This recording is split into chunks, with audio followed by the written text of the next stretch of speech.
Sugatan siya. Yung bag ko, nasa bag ko. Kailangan ko ng gamot sa bag ko. Hindi ka ba aswang? Hindi ako aswang. Kalaban ako ng aswang. Tulungan niyo ako. Ligtas na. Sila layan na. Sila di na alipin mga aswang. Ako tawa kasi isang matanda tulad ko. Nagawa kayo lokohin para ligtas ka barangay ko. Ah, ganon ah. Tingnan natin kung makatawa ka pa sa gagawin ko. Ang galing mo, nak. Nagawa mo. Ba, panalo na tayo.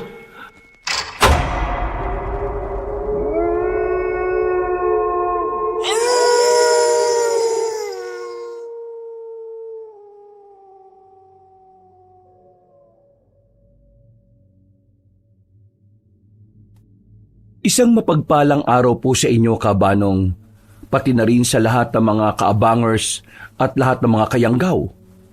Gusto ko lang sanang ibahagi ang naranasan naming kababalaghan ng aking ama nung ako ay nasa probinsya pa ng Masbate.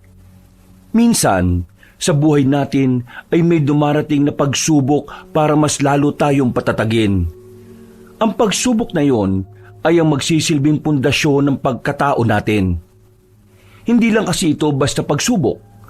Ang karanasan din namin ay tungkol sa panganib at pagsalba sa mga buhay namin. Dahil dito, mas naintindihan ko na mas mahalaga ang buhay kaysa sa kung anumang bagay. Mas lalo itong nakatulong sa akin para mamulat sa realidad ng buhay. At sa katotohanan sa mundong ito ay marami pa tayong hindi nalalaman.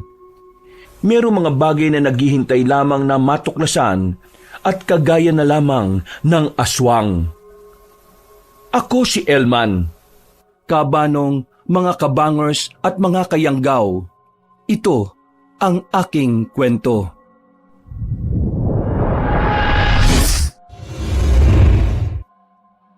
Bago nga pala magsimula ang ating kwento, sana'y mapindot nyo muna ang subscribe button at ang notification bell para lagi kayong nanonotify pag may bago tayong mga kwento. At huwag nyo rin kalilimutan mag-like at comment. Napakalaking tulong po ito sa ating channel para mas makapagatid pa kami sa inyo ng mga magaganda at mga nakakapangilabot na mga kwento. At ngayon, sa ating pagpapatuloy. Ila, ano ba 'to mga tanim din niya? Gumagapang na papunta sa bakuran ko, oh. Nakakairita na. Ay daka, asensya ka na. Puputulin ko naman sana yung kahapon kaso naging abala kami ng anak ko sa paglalako ng... Ay nako, putulin mo na. Kasi naglilinis ako ng bakuran ko. Naiirita ako dyan. Nakakainis. Yung mga tanim nyo, palagi na lang lumalabas sa bakuran ninyo. Anong gusto mong gawin ko, Fatima? Nilalagyan ko naman ng baging kaso gumagapang pa rin sila eh. Gusto mo bang pagalitan ko yung mga halaman na yan para hindi na sila gumapang? Aba, pilosopo ka pang tao ka. Akala mo nakakatuwa ka? Ikaw kasi, palagi mong pinag-iinitan ng mga tanim ko. Wala namang ginagawang masama yung mga tanim ko sa'yo. Ewan ko ba sa'yo, bakit palagi ka nalang galit? Kasi, nakakasira na kalikasan niya mga tanim mong gumagapang. Bakit ba kasi hindi na lang kayo umalis dito? Hindi niyo naman pamamahay ang tinitiran niyo. Oh, iba na yung sinasabi mo. Hindi na maganda yan ha. Nami-personal ka na, Fatima. Bakit? Totoo naman Bahay yan ng kapatid mo at isasauli niya sa pamunuan ng baryo natin kasi wala na siya. Kaya umalis na lang kayo dyan para wala nang nakakairita rito. Teka, sandali. Aling Fatima, mukhang mali naman yung sinasabi nyo Nakausap namin si Kapitan nung nakaraang buwan. Siya mismo nagsabi na ayos lang ang tumira kami rito dahil kapatid naman ni Papa yung may-ari. Ano bang pinuputok ng butsi nyo? Lahat na lang napapansin nyo para lang magkaroon kayo ng dahilan para magalit sa tatay ko. May gusto ba kayo sa tatay ko? Kadiri! Tumigil ka nga sa sinasabi mo. Ang pangit-pangit ng ama mo. Parang mukhang matching yan tapos sasabihin mo may gusto ako sa kanya. Hiba ka na ba? Mana ka talaga sa ama mo. Hindi ka rin nag-iisip. Magdahan-dahan kayo sa pananalita, Aling Fatima. Paano magiging pangit ang tatay ko? Tingnan nyo naman ang gwapo ko. Kanino pa ba ako magmamana di sa tatay ko? Tigilan niyo na si Papa ha. Kahit na kailan, si Mama lang ang gusto niyan. Kahit wala na siya. Hindi ka makakaroon ng tsansa sa tatay ko. Kaya huwag ka nang magpapansin, no? Habang nagpapapansin ka sa kanya, mas lalo ko lang iniisip na may gusto ka talaga sa airpot ko eh. Hay! Kadiri! Kadiri ka! Sobrang kadiri! Kung makapagsabi ka ng kadiri, akala mo naman ang ganda-ganda mo. Mukha ka nga talampakan na puro kalyo eh. Hay! Anong sinasabi mo? Totoo naman Mukha kang kalyo na may konting tao. Kaya wala kang karapatan na manglait ng iba ha. Hindi ka maganda. Aba, pagbabayaran mo tong sinasabi mo sa akin. Gagawa ko ng paraan para tuluyan na kayong mapalaya sa balyong ito. Hindi kayo nararapat dito, mga sampid! Galit na galit si Aling Fatima nang umalis siya ng bakuran namin. Napapailing na lamang ako nung mga sandaling yon, Kabanong. Hindi ko na rin kasi talaga kinakaya ang ugali ni Aling Fatima. Halos araw-araw na lang kasi siyang nagbubunga nga sa amin. Kahit wala namang magandang dahilan, palagi niyang inaaway ang tatay ko. Gulong-gulo na ako sa kanya, pero hindi ko na lang masyadong pinapatulan. Sinasabi lang palagi sa akin ng tatay ko na hayaan at intindihin na lang. Pero nung hapon na yon ay hindi na talaga ako nakatiis. Pa, sabihin mo nga sa akin, ano ba talagang problema na matandang yun sa'yo? Mula nung dumating tayo dito nung nakaraang taon palaging mainit ang ulo nun sa'yo. May ginawa ka ba sa taong yon na hindi mo sinasabi sa akin? Sige na nga. Sasabihin ko na sa'yo. Nung nabubuhay pa kasi ang tiyuhin mo, na-award sa kanya itong bahay. Itong si Fatima at yung asawa niyang nasa ibang bansa, balak sana nilang kunin itong lupa na ito para gawin nilang tindahan. Ang kaso ay tiyo mo nga na-award. Kaya ayun, mula noon, galit na sila sa tiyuhin mo. Nung mawala ang tiyuhin mo, akala nila ay makukuha na nila tong lupa at bahay. Pero bigla tayong pumasok sa eksena. Kaya ayan, galit na galit. Yung asawa nga niya nakausap ko sa telepono, minura pa ako di minura ko din, nagburahan kami. Grabe kaswapang naman pala tong si Aling Fatima. Bakit kaya yung mga ganyang tao, di na lang maging pataba sa lupa? Huwag ka na ba magsalita ng ganyan, anak? Baka mamaya may makarinig sa'yo at may masamang mangyari sa matandang yun ikaw pa ang pagbintangan. Hayaan mo siya. Basta tayo, kakampi natin si Kapitan. Hindi tayo paalisin dito dahil alam niya naman kung anong nagawa ng tiyo mo sa baryong ito. At higit sa lahat, wala naman tayong ginagawang masama. Kung sa bagay, kagaya nga ng lagi niyong paalala sa akin, hanggat wala ka namang ginagawang masama, wala kang dapat ikabahala o ikatakot. Mabuti naman at hindi mo nakakalimutan yung paalala ko sa'yo. Kaya, idol kita Kayo ang idol ko, Tay. Sa'yo ako nagmana Pero anak, dapat magpamilya ka na. Bakit napunta na naman sa ganyang usapan natin pa? Hindi habang buhay kasama mo ko. Kaya dapat magkaroon ka na rin ng pamilya. Para kapag nawala ako, may makakasama ka sa buhay. Malungkot ang buhay mag-isa. Magpapamilya ako kapag ayos na ang buhay natin. Papayaman muna ako. Tapos, ipaparanas ko muna sa iyo lahat ng mga dapat mong maranasan. Kagaya ng ano? Kagaya ng maligo sa baryang 1,000,000. Sira ulo ka talaga. Alam mo, mabuti pa. Tulungan mo na lang akong magsalansa ng mga kalamansi. Alisin ng mga nabubulok para walang makasama sa ilalako natin bukas. Sige po. Ako nang bahala doon pa. Ikaw magpahinga na muna. Tinapik ako sa balikat ni Papa at saka pumasok na rin siya sa loob. Ako naman dumiretso na muna sa likod bahay. Meron kaming isa pang maliit na bahay roon kung saan doon naman iniimbak ang mga gulay namin. Pagpasok ko sa loob, nakarinig ako ng sumisitsit sa labas ng bakuran. Napakamot na lang ako sa ulo nang makita ko ang pagmumukha ng kababata ko. Ano na naman bang kailangan mo, ha? Apo na, oras na ng merienda ko. May dala akong lagay ng sausawan. Baka kailangan ko ng asukal eh. May sumang kasi sa bahay. Pambira ka naman, oh. Ikaw yata uubos ng asukal namin, eh. Mauubos yung asukal nyo kapag hindi ka nagre-refill. Tigas din talaga ng mukha mo, eh, no? O, sige na. Teka, diyan ka lang, ha? Pasok ako ha. Oh, bisit ka. Sumakit sana ipin mo sa asukal na yan. Ang sweet mo naman kasi sa akin eh. Ay, siya nga pala pre. Baka bukas pumunta rito si mama. Kukuha siya ng maraming gulay. Darating kasi yung tiyahin kong galing sa ibang bansa eh. Alam mo na, kapag may kamag-anak na magyayabang sa pamilya namin, kailangan tapatan ng nanay ko. Papalamunin yata ni mama ng maraming gulay para tumino eh. At hindi maging matapobre. May anong gulay ba ang kailangan ng mama mo? Basta, bukas bahala na kayo mag-usap. Ganitong oras din. O sige na, umalis ka na.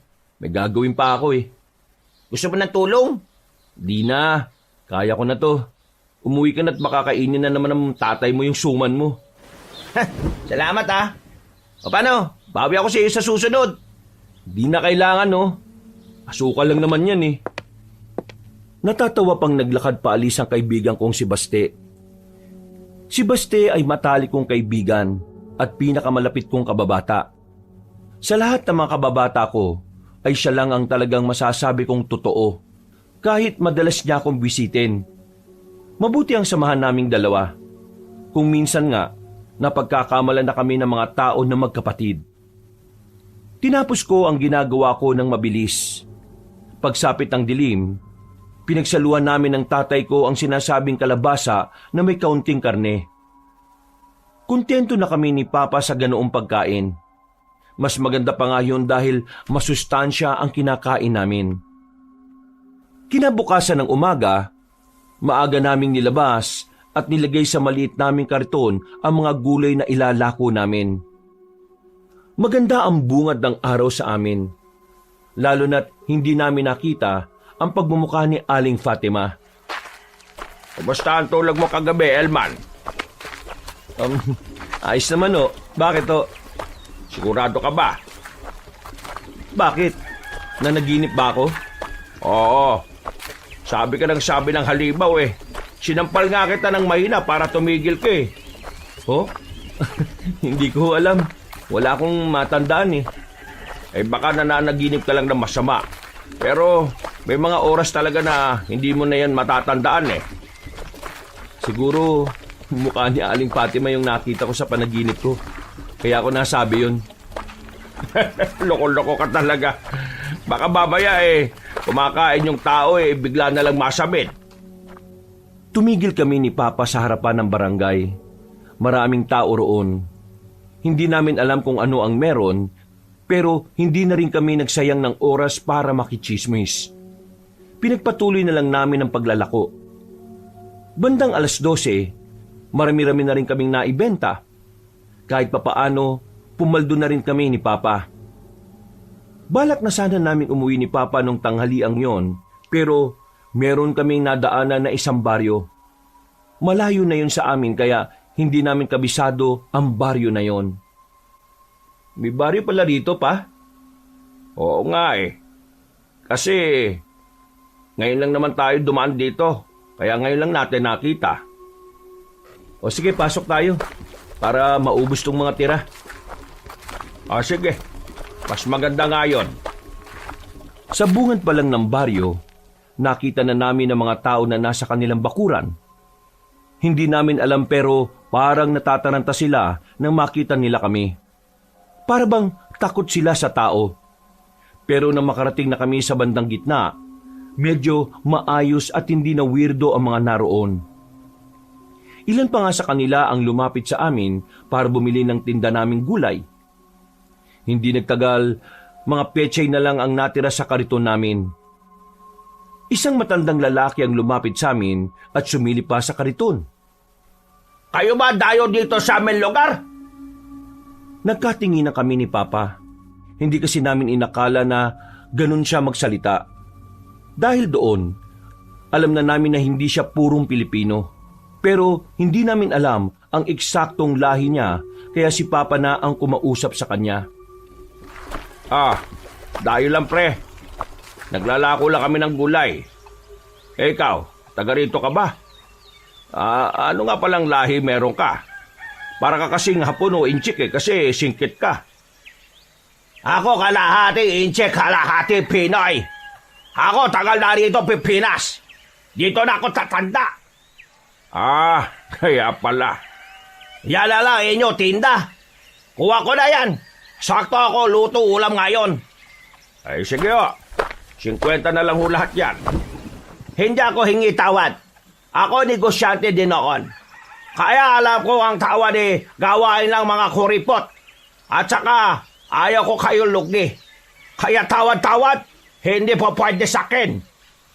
Ay maraming salamat to. Wag ho kayo mag-alala.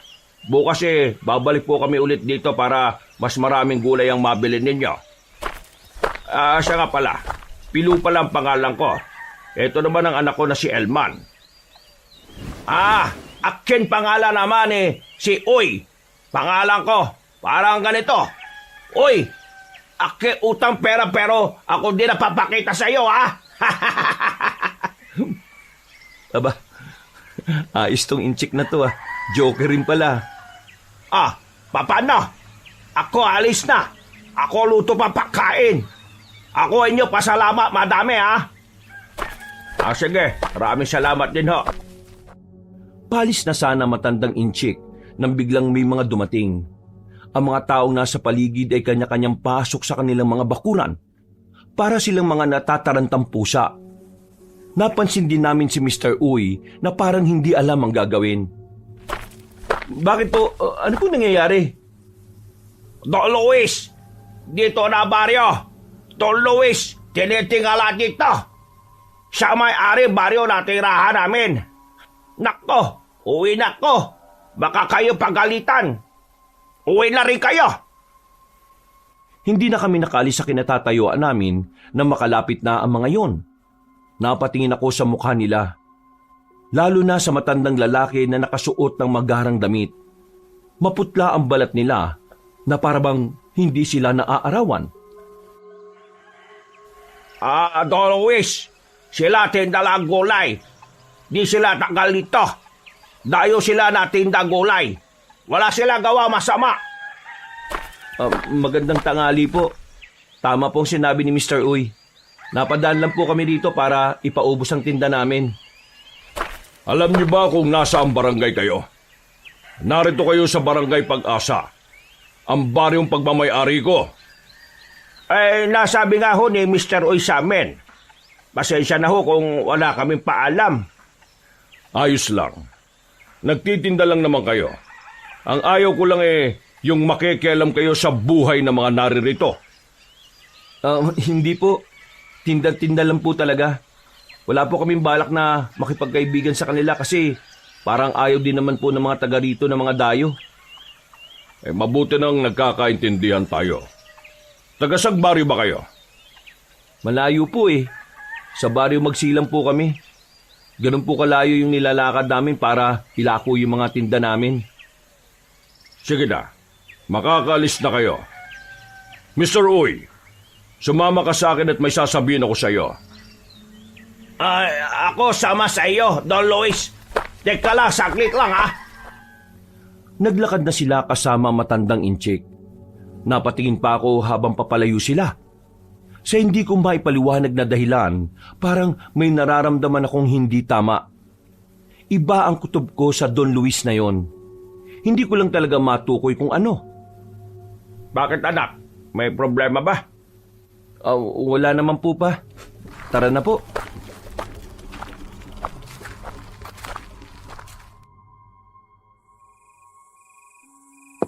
Nak! Who's there? Anong gusto niya ang pinagsasasabi mo? Tinatawag kita. Akala ko kasi may knock-knock kayo ano po ba yun? At bakit parang nakakita kayo ng multo sa labas? Saan ba kayo galing? Napadaan ako sa barangay natin. At alam mo ba kung anong nalaman ko? Hindi pa ho. Kaya nga sasabihin ko sa iyo Kanina palang umaga, Kaya ang daming tao sa barangay. Meron palang nakidnap na bata na taga rito sa atin. Bago lang sila rito.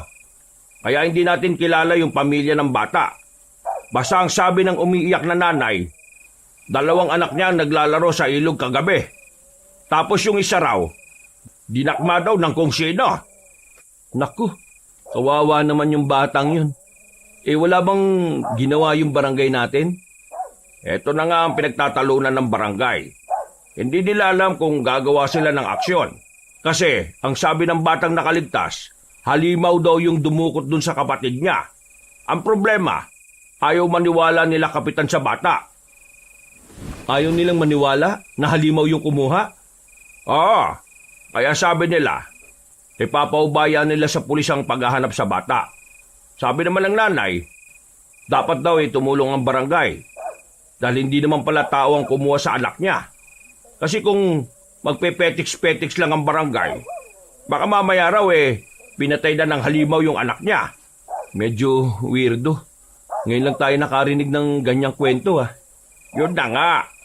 Kaya hindi mo rin talaga masisisi sila, kapitan, kung hindi sila maniniwala kagad. Lalo na, bata lang din yung nagsabi sa kanila. Alam mo naman ang imahinasyon ng mga bata, hindi ba? Pero sana, bigyan nila ng konsiderasyon. Kasi kung ano man ang kumuha, nasa panganib pa rin yung buhay ng bata. Alam ko, kung kidnapping lang ang nangyari, wala rin namang magagawa ang barangay natin Kapulisan talaga dapat ang umasikaso niyan. Bumuntong hininga na lang ang tatay ko, Kabanong. Kahit wala naman siyang ugnayan sa batang nawawala, kita ko ang stress at pag-aalala niya. Ganun kasi talaga ang ugali ni Papa. Maalalahanin siyang tao, kahit pa nga sa mga hindi naman niya kaano-ano. Nung gabing yon, hindi na nawala sa isipan ko ang balitang hatid sa akin ni Papa. Paulit-ulit kong iniisip yon hanggang sa pagtulog. Kinaumagahan, yun din ang naging usapan namin ni Baste. Kahit siya, napapaisip din kung totoo ba talaga na may halimaw sa baryo namin. At yun ang kumukuha sa bata. Kumalat na rin sa lugar namin ang usapan na yun.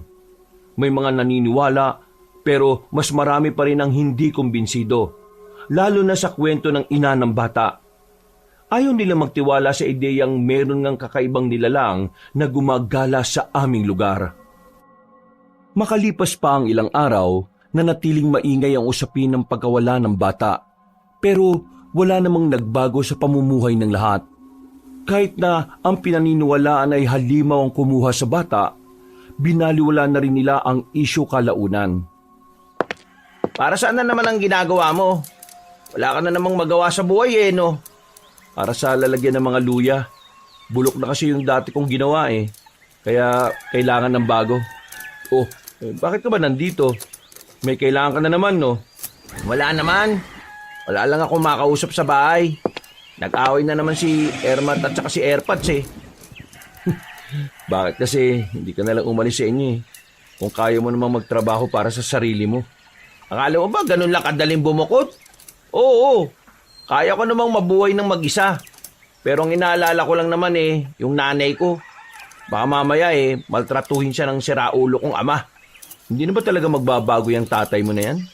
Wala nang pag-asa magbago yun. Ihintayin na lang namin kung kailan siya magkasakit at mamatay. Buang. Masamang humiling ng ganyan sa ibang tao, no? Kung para sa ikabubuti naman ng lahat, maintindihan naman siguro ako ng Diyos, di ba? Hindi porket maiintindihan ka, gagawin mo na. May mga bagay sa mundo na ito na hindi dapat ginagawang normal ang panalangin sa kapahamakan ng iba. Ewan ko. Magkaiba kasi tayo ng kinalakihan kaya iba rin ang pananaw mo Hindi mo ko maintindihan. Sabay-sabay kaming napalingon sa kabilang bakuran nang marinig namin ang tinig ni Aling Fatima. Sa puntong ito, hindi siya pagalit magsalita. Takot na takot ang tinig niya habang may kausap siya sa cellphone niyang dipindot. Nako Berto, huwag ka na munang uuwi rito. Diyan ka na muna. Maraming nangyayari kababalagan dito. Nitong nakaraan nga may batang nawawala. Ang sabi ng kapatid, kinuha raw ng halimaw. Tapos ngayong hapon may natagpuan na namang mga kagabitan ng 2 magsasaka. Ang sabi ng pamilya, ilang araw na ring nawawala ang dalawang yon. Tingin ko talaga totoong sinasabi ng batang nakaligtas May halimaw na nangunguha ng tao sa lugar na ito. Nagkatinginan lang kami ni Baste. Ganon kabilis na pukaw ang atensyon namin. Naiba kagad ang atensyon naming dalawa. Hindi man kami nagsasalita, alam namin pareho ang tumatakbo sa isipan namin. Itinigil ko na muna ang ginagawa ko at nagtungo kami sa barangay. Nakita namin doon na may mga taong nakikipag-usap kay Kapitan. Umiiyak sila, meron pang nahihirapan na huminga sa kakaiyak. Tingnan mo, totoo nga kayang halimaw ang kumuha sa mga nawawalang tao? Hindi natin malalaman kung hindi mangyayari sa atin. Uy, baliw ka ba? Anong gusto mo? Magpakuha tayo kung sino man yon? Joke lang. Pero tingin ko talaga, totoo yung pre. Ang tanong dito, aaksyon na kaya yung barangay natin? Yung mga pinagsabihan pulis nung nakaraan, wala namang ginawa rin para mahanap yung bata Nag-iimbestiga raw, pero wala namang balita kung ano nang nangyayari sa investigasyon. Kung ano o sino man yung gumawa na yon, mag-iingat ka na lang pre, pati na rin ang pamilya mo. Mas maganda nang naghahanda tayo. Kayo rin pre. Hanggat maaari, huwag mong iiwan tatay mo o huwag mong hayaang maglakad mag-isa sa daan. Pumasok kagad sa utak ko ang tatay ko. Hanggang sa mga oras kasi na yon, hindi pa rin nakakabalik si Papa mula sa paniningil ng mga may utang sa kanya. Kaya naman, agad akong nagpaalam kay Baste. Umuwi ako ng bahay at sakto namang kauuwi lang din pala ni Papa. Nakahinga na ako ng maayos. Mukha namang walang nangyaring masama sa kanya, kaya napawi na rin ang pangamba ko. Kinabukasan, maaga na naman kaming umalis ng tatay ko. Mga bagong pitas pa mula sa taniman namin ang mga ilalako namin. Bago pa kami nakarating ng Barangay Pag-asa, kakaunti na lang ang natitirang gulay sa kariton namin. Nasundan na naman yung mga nawawala sa lugar natin Pero hindi pa rin nalalaman kung sino yung salarin. Ay nako, nakakabahala na. Dapat talaga kumilos na rin yung barangay natin Ikaw pa, naniniwala ka bang halimaw yung nambibiktima? Naniniwala akong may halimaw. Pero hindi ko pa masabi kung halimaw nga ba yung nambiktima. Mahirap magsalita Pero kung ikaw naniniwala ka na halimaw yon, wala namang problema sa akin. Paano kung aswang pala? Aswang? Pwede rin naman. Pero mas maganda kung sigurado tayo. Oh, ayun na pala. Malapit na pala tayo Mas binilisan na namin ang pagtutulak ng kariton nang matanaw na rin namin ang arko ng Barangay Pag-asa. Pagpasok namin sa barangay na yon, hinanap agad namin si Mr. Uy. Siya kasi ang prioridad namin bentahan dahil mahilig siyang maggulay. Habang nagtutula kami ng kariton, nagtataka kami kung bakit puro kabataan lang ang nakikita namin sa mga bakuran. At karamihan pa sa kanila ay naglalaba, nagsasaing, nagsisibak, at ang iba pa ay nagbubuhat ng mabibigat. Sobrang abala nila sa murang edad. Pa? Parang wala yung mga matatanda ngayon Ano bang meron? Kaya nga Si Mr. Uy kaya makikita natin dito. Sayang naman kasi itong dala natin. Para pa naman to sa kanya. Libutin na lang muna natin tong barangay na to. Baka naman nandyan lang siya sa tabi-tabi. Kabanong, hindi ko alam kung bakit nakakaramdam ako ng pagkailang habang nagtutala kami ng kariton. Yung mga tingin kasi sa amin ng mga bata ay parang may gusto silang sabihin. Baka sa mukha nila yung pangamba at takot na hindi namin maintindihan kung saan nagmumula. Hindi na lang namin pinansin ng mga bata. Pinagpatuloy namin ng tatay ko ang pagtutulak hanggang sa meron pang isang bata na sumalubong sa amin. Isang batang payat, marumi ang pananamit. Wala pa siyang tsinelas. Kuya! Tulungan niyo po kami. O bakit? Anong problema? Kasi po yung mama at papa ko po, Nasa minahan po sila. Ginagawa.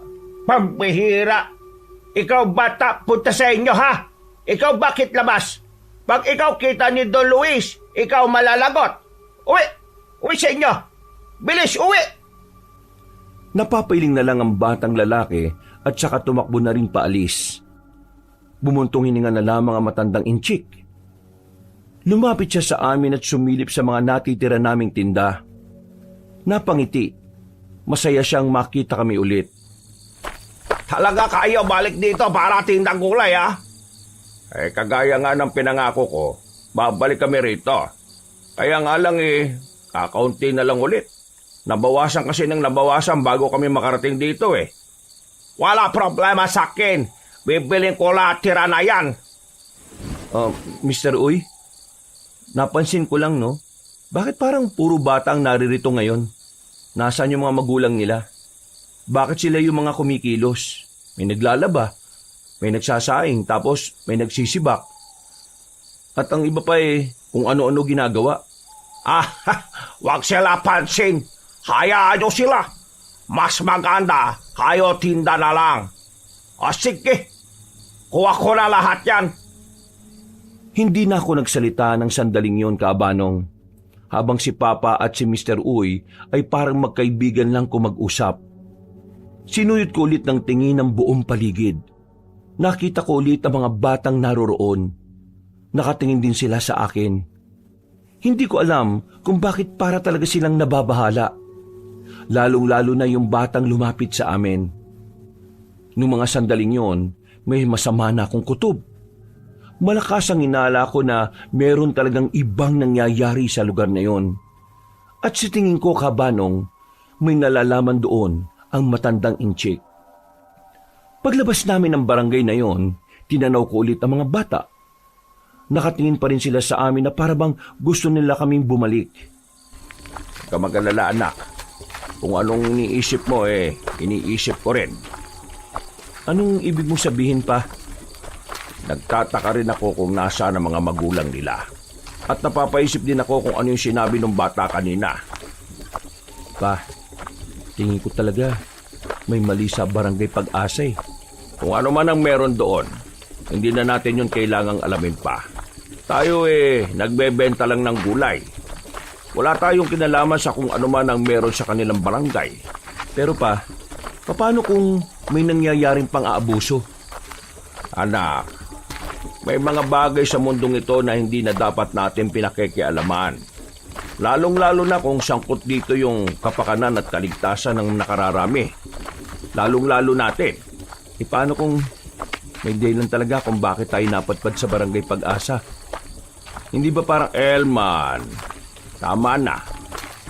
Ayoko magkaroon pa ng problema ang buhay natin. Hayaan natin silang umayos kung ano man yung problema nila. Bumuntong hininga na lang ako, Kaabanong. Pero sa loob-loob ko, hindi ako sang-ayon sa sinabi niya. Pakiramdam ko kasi noon, Kaabanong, may tamang dahilan kung bakit namin nakita ang mga yon. Pakiramdam ko, may kailangan akong malaman at may kailangan akong gawin.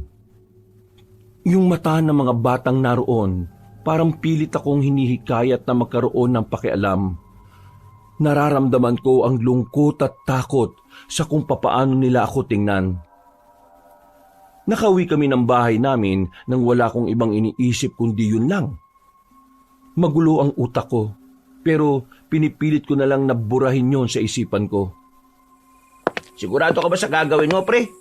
Baka mamaya dyan kayo magkagalit ng tatay mo. Pre, yun lang yung naisip ko na paraan para matahimik tong kalooban ko.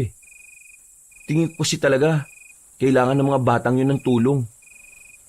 Di ba sinabi mo kaninang merong namumuno sa kanila na Don Luis yung pangalan? Paano kung makabangga mo yun sa ginagawa mong yan? Paano kung mapahamak yung mga bata tapos wala akong ginawa? Pre, baka patayin ako ng konsyensya ko. Ang hirap na may kaya kang gawin pero wala kang ginawa. Tapos bigla silang napahamak. Paano kung wala naman talagang nangyayaring masama doon at masyado ka lang talaga nag-iisip? Basta. Bukas, Total, wala naman kaming tinda ni Papa. Pupunta ako mag-isa doon. Mag-iimbestiga ako. Kapag may nalaman akong hindi tama, isusumbong ko kagad sa kinauukulan. Gusto mo ba ng kasama? Bigyan mo lang ako ng pera, sasama ako. Wag na. Madadamay ka pa eh. Hindi, seryoso. Delikado yan, pre. Oo, alam ko naman yun eh. Kaya nga, wag kang sumama. Huwag ka kasing tumuloy. Bayan? Hindi nga pwede. Buo na desisyon ko. Tingin ko, Diyos mismo ang nagsasabi sa akin na tumuloy ako. Kaya, hindi na ako aatras. Pambira naman to. Ginamit mo pa talaga ang Diyos sa katigasan ng ulo mo, ah. Pagkatapos ng pag-uusap namin na yon, ay pumasok na rin ako sa bahay at nagpahinga. Masarap ang tulog ng tatay ko. Habang ako naman, hindi pa rin tumatahimik ang mga tumatakbo sa utak ko. Kapag naaalala ko ang mukha ng mga bata, lalo na ng batang lumapit sa amin, mas lalo kong nag-alala para sa kanila. Sabi nila, habang tumataas ang interes mong malaman ang isang misteryong bagay, mas tumataas din daw ang tsansa na may dala itong kapahamakan. Pero sa kaso ko, hindi ko yun naiisip. Parang malakas ang loob ko sa kung anuman ang magiging resulta ng binabala kong gawin. Kinaumagahan, hindi kami naglako ni Papa. Kailangan pa kasi naming maghintay ng ilang araw para pwede nang anihin ang iba pa naming tanim sa likod bahay. Kakagising ko lang noon nang marinig ko ang boses ni Aling Fatima. Kasagutan na naman niya si Papa kaya naisipan kong lumabas na rin. Kaya siguro nawawala yung mga galon ko rito sa bakuran ko eh. Kasi kinukuha mo para paglagyan ng mga tanim mo, no? Ay, wag mo kong pinagbibintangan, Fatima, ha? Wala akong kinukuha sa'yo at mas lalong hindi ako magnanakaw. Paano hindi kita mapagbibintangan? Nung nakaraang buwan nga nakita ko dyan yung walis ting-ting ko. Aba, malay ko ba na sa'yo yun nakasandal sa bakuran ko. Kaya kinuha ko. Kung matino ba naman kasi yung utak mo bakit mo iiwanan sa bakuran ng iba? Yung ting-ting na yon tapos magtataka ka kapag ginalaw ng may-ari ng bakuran. Ang sabihin mo, ugali mo na talagang manguha ng mga bagay na... Tumigil ka! Kahit na hindi kami mayaman hindi ko kailanman naisipang magnakaw. Baka ikaw ang magnanakaw. Matagal mo nang gustong angkinin ng lupa't bahay na tinitirhan namin Samantalang sa kapatid ko ito nakaawad. Ikaw ang sakim. Hindi naman talaga sa inyo yung lupang yan Noon pa man, sa amin na yan dapat. Pero umiksena lang yung kapatid mo. Mawalang galang na po Pero, kailan niyo ba matatanggap na kahit na kailan, hindi na mapapasa inyo itong bahay at lupa ng tiyuhin ko? Hindi porke may pera kayo mabibili nyo na kagad ito. Hindi pa kayo nakontento? Ang lawak-lawak na ng bakuran nyo. Sinakop nyo na nga yung kabilang bakuran porke walang nakatira Hay, huwag kang makikisali rito Elman ha. Wala kang alam sa usapang matanda. Anong walang alam? Anong tingin nyo sa akin, bata? Hindi ako tanga para hindi maintindihan ng pang-aabusong ginagawa nyo sa amin Matagal na akong nananahimik sa mga ginagawa mo Akala mo ba, hindi ko alam na nagpetisyon ka sa barangay at nagpapirma ka sa mga tao para mapalayas kami? Ang kaso, walang pumirma kahit na isa. Kasi alam nilang masama ang ugali mong matanda ka Ha? Kaya pala ganyan ka magsalita? Walang modo? Walang galang? Walang respeto? Manang-mana kasama mo? Hindi na ako magtataka kung bakit walang babaeng napatol sa'yo. Kasi bukod sa wala kang pera, wala ka rin magandang ugali. Wala naman akong pakialam kung may papatol sa akin o wala Pero ang mas matindi, yung kalagayan mo, yung sitwasyon mo. Dahil iniwan ka ng mga anak mo kasi masama kang magulang, mukhang pera at walang pakialam sa nararamdaman ng mga anak. Kaya dapat lang sa'yo mag-isa ka dyan. At siya nga pala, hindi porke mas matanda ka sa akin gagalang na kita. Ang respeto, hindi yan binibigay base sa edad Binibigay yan sa mga taong kaya rin magbigay ng respeto. Kaya, ito nang huling pakikipagtalo ko sa inyo. Tigilan nyo na kami. Kakaunting panahon na nga lang ang pananatili nyo rito sa lupa nilalaan nyo pa sa kasamaan. Hindi na nakapagsalita si Aling Fatima Kabanong. Nang gagalaiti siya. Kulang na lang ay atakihin siya sa puso sa sobrang sama ng loob. Pumasok siya sa loob ng bahay nila at malakas na sinarado ang pinto. Yung iba naman naming kalapitbahay, natatawa na lang din sa nangyari. Alam kasi nila kung gaano kasama ang ugali na matandang yon. Nak, salamat ah. Palagi kang dumarating para ipagtanggol ang tatay mo. Pa, tayo lang ang magkakampi sa buhay. Kaya ang kaaway mo, kaaway ko rin. Hindi ko hahayaan na inaabuso kayo ng ibang tao dyan. Wala akong pakialam kung sino pang makabangga ko. Ewan ko ba kasi sa matandang yan. Paulit-ulit na lang ang pinagtatalunan namin. Parang hindi siya napapagod eh. Siguro sa susunod, isumbong na natin kay Kapitan. Hindi na kasi nakakatuwa yung palagi siyang nag-uumpisa ng pagtatalo eh. Tumango na lang si Papa sa sinabi ko, Kabanong. Sabay na lang kaming nag-almusal sa bakuran namin. Pagkatapos, inutusan na muna ako ni Papa na magpunta sa bayan para mamili ng karne. Sarado kasi ang palengke sa amin ng araw na yon dahil linggo. Kaya napagdesisyonan kong hapon na lang ako babalik sa barangay Pag-asa. Maingay at magulo. Inaasahan ko na talagang ganun karami ang tao sa bayan kapag linggo. Pero parang hindi pa rin ako sanay dahil minsan lang naman akong mapasyal doon. Habang naglalakad, meron akong nakitang isang lalaki sa bangketa na kapa sa bulsa niya.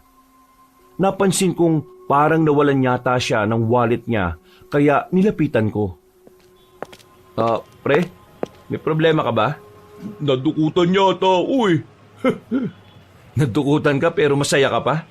Oo, 50 pesos lang kasi laman nun eh. Maliit na halaga lang pala pero sayang pa rin, no? Problema ko nito, wala akong pamasahe. Magkano ba pamasahe mo? Teka, tutulungan mo ba ako? Kailangan mo ng pamasahe, di ba? Ang ibig ko sabihin, hindi mo naman ako kilala, bakit mo ako tutulungan? Yung kasi ang turo ng tatay ko eh. Kapag may nangangailangan ng tulong, tulungan. Maraming salamat ah. Kahit 50 lang, ayos na. Ayan. Ano bang ginagawa mo kasi rito? Nadukutan ka pa. Marami kasi talagang mandurukot dito kapag araw ng linggo eh.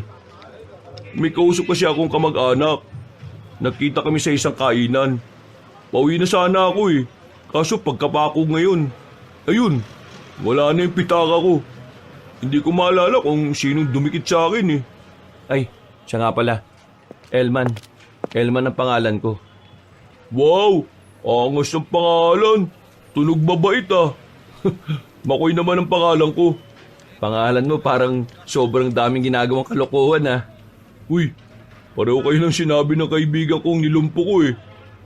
Hindi, joke lang.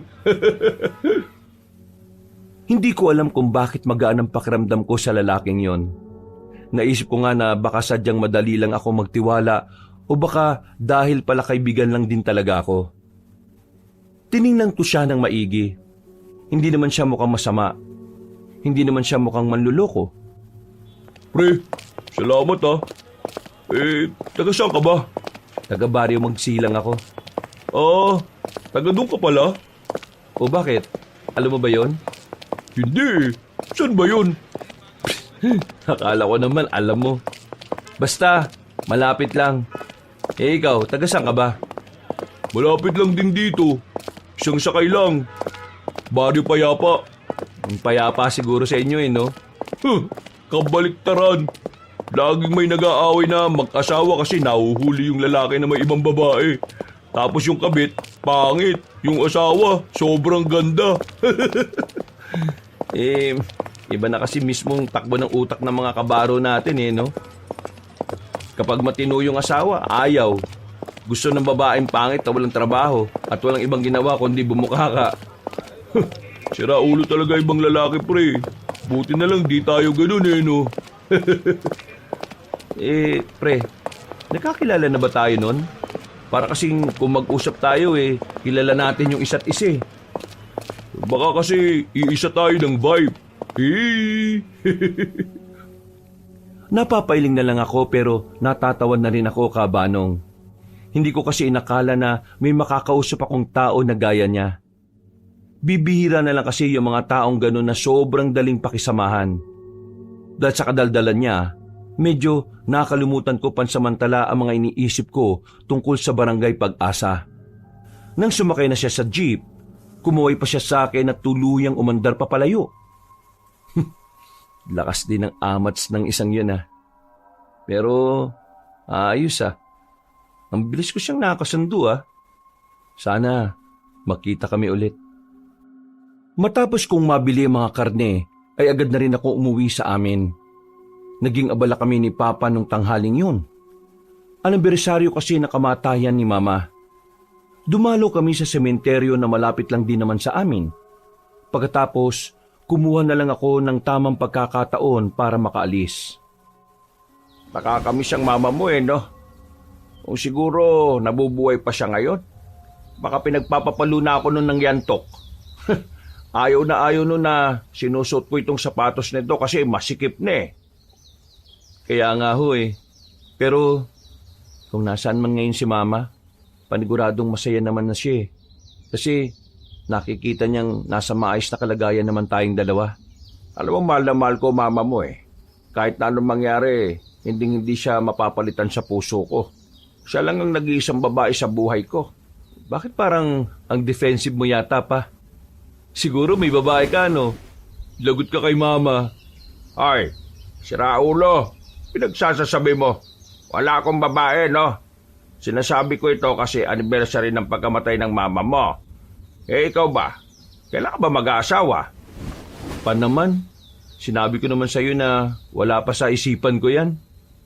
Baka kasi ayaw mo pang mag-asawa kasi dahil sa akin, Ayaw mo kong maiwan, no?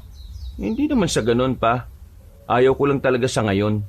Ikaw ang bahala. Basta ang sinasabi ko lang naman sa'yo, hindi habang buhay kasama mo ko.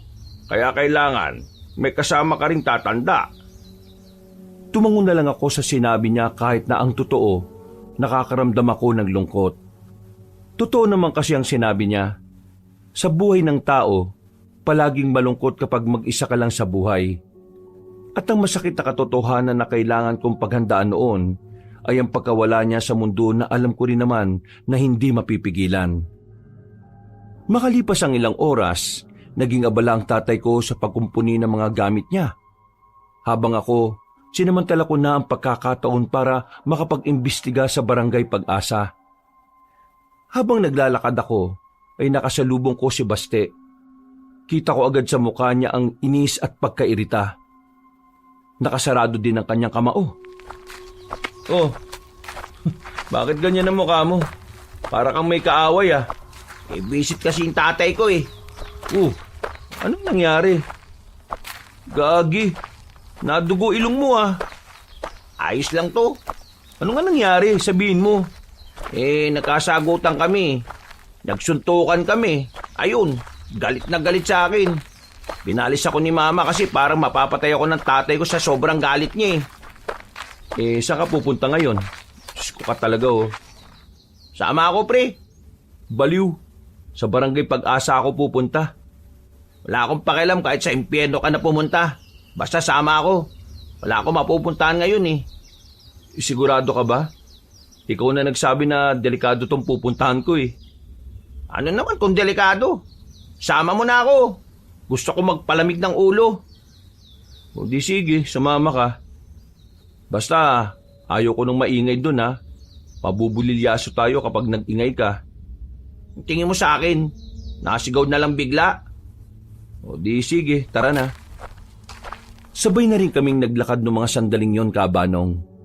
Tahimik lang naman si Baste. Pero ramdam ko sa kanya na hindi pa rin nawawala ang kanyang inis. Tinapi ko na lang siya sa balikat. Napangiti naman siya sa akin. Hindi mo ba sasabihin sa akin kahit na anong ginawa niya, tatay mo pa rin siya? Kailangan mo siyang igalang? Ano? Sasabihin mo ba? Gaya ng sinasabi ng iba naming kamag-anak? Ang tatay, hindi nananakit ng anak at asawa. Ang tatay, mahal ang pamilya. Ang mabubuting tatay lang ang ginagalang at hindi ang mga ama na walang respeto sa nararamdaman ng anak niya at asawa.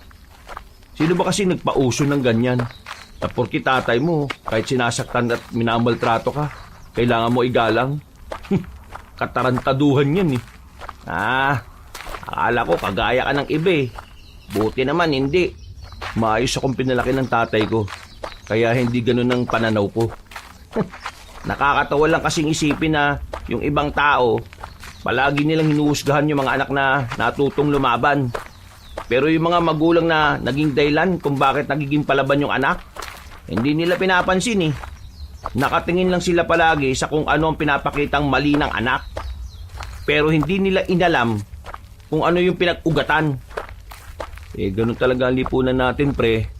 Kasama na sa bulok na sistema yung mas madalas na nakikita yung mali kaysa sa mga mabubuti mong nagawa. At ang masakit pa nun, pre, sa ayaw at sa gusto mo, habang buhay tayong magiging parte ng sistema hanggat walang nagtatangkang baguhin yung nakasanayan na sistema. Ay, nako. Kapag namatay ako at binigyan ako ng pagkakataon ulit na mabuhay, pipiliin ko na lang na mabuhay sa ibang bansa eh. Ayoko na rito sa Pilipinas. Ang daming bulok. Kung ako naman ang magkakaroon ng pagkakataong mabuhay ulit, Pilipinas pa rin ang pipiliin ko. Kasi sa parte pa lang na binigyan ka ulit ng pagkakataon na mabuhay ibig sabihin lang nun, may kailangan kang gawin para mabago ang mga mali. Ayos din pala yung naging suntukan namin ni Papa no? Nagkakaroon tayo ng makabuluhan at malalim na usapan. Sira ulo. Hindi rin maganda na nakakapisika lang kayo. Baka mamaya, mapahamak pa kayong pareho sa susunod Basta ako bilib ako sa'yo kasi pinoprotektahan mo ang mama mo. Ay nako, change topic na nga. Ano, malapit na ba tayo? Oo pre, malapit-lapit na tayo. Kaya ihanda mo na yung sarili mo. Binilisan namin ang paglalakad. Maya-maya pa, natanaw na namin ang arko ng Barangay Pag-asa. Tumigil kami sandali. Inayos ko na ang suot kong sombrero. Huminga ako ng malalim. Medyo kabado rin ako noon sa ginagawa namin, Kabanong. Nandito na tayo. Kailangan natin magtago. Kapag nakita nila ako dito, mamumukhaan nila ako Magtataka sila kung bakit ako narito wala naman akong dalang gulay. Basta, ikaw na bahala. Sabi mo lang kung ano ang gagawin. Agad kaming gumilid. Tumingin-tingin kami sa paligid. Sa mga puntong ito, napansin ko na hindi na mga bata ang nasa bakuran. Naroon na matatanda at mga magulang. Kaya naman lumipat pa kami ng pwesto. Walang nakakapansin sa amin, pero hindi kami naging kampante. Naging maingat pa rin kami sa pagkilos namin. Sa kakalakad namin sa sulok-sulok, natanaw na namin na matandang inchik na si Mr. Uy. Abala matandang yon sa ginagawa niya sa kanyang bakuran. Ang unang pumasok sa isipan ko ay lapitan siya. Palagay ko kasi marami talaga siyang nalalaman sa mga bagay-bagay tungkol sa baryo nila at tungkol na rin sa mga taong humahawak ng kanilang lugar. Teka, sigurado ka bang mapagkakatiwalaan niyang matandang yan? Mabait yan. Yan ang isa sa suki namin dito Tingin ko, marami tayong malalaman sa kanya. Hintayin mo na lang ako dito. Ako na lang ang lalapit sa kanya. Bumalik ka agad Bigla akong kinabahan sa ginagawa natin Kalma lang. Huwag ka masyadong tensyonado, no? Maingat akong lumabas sa likuran ng halamanan, Kabanong. Mabilis akong lumapit sa bakuran ni Mr. Uy. Pagpasok ko roon, ay nakita niya ako kagad. Nanlalaki ang kanyang mga mata. Agad niya akong nilapitan at patingin-tingin pa siya sa paligid. Uy, bakit ikaw pasok dito? Ikaw ba dala gulay? Dami pa ko gulay. Uy, ka muna sa inyo. Bilis! May mga bagay lang akong gustong malaman. Baka po pwedeng... Oh, halik ka rito. Di ka pwede makita Don Luis. Ipinasok niya ako sa bahay niya. Natatarantan niyang pinagsasasara lahat ng bintana. Sa kamalas-malasan, bigla pang dumating sila Don Luis kasama ang iba pa nitong tauhan na mapuputla. Malalakas na katok ang ginawa nila sa pinto ni Mr. Uy. Ako naman ay tinulak niya papasok sa aparador para makapagtago. Sinunod ko na lang ang sinabi niya dahil pakiramdam ko siya ang mapapahama kapag nakita nilang naroroon ako.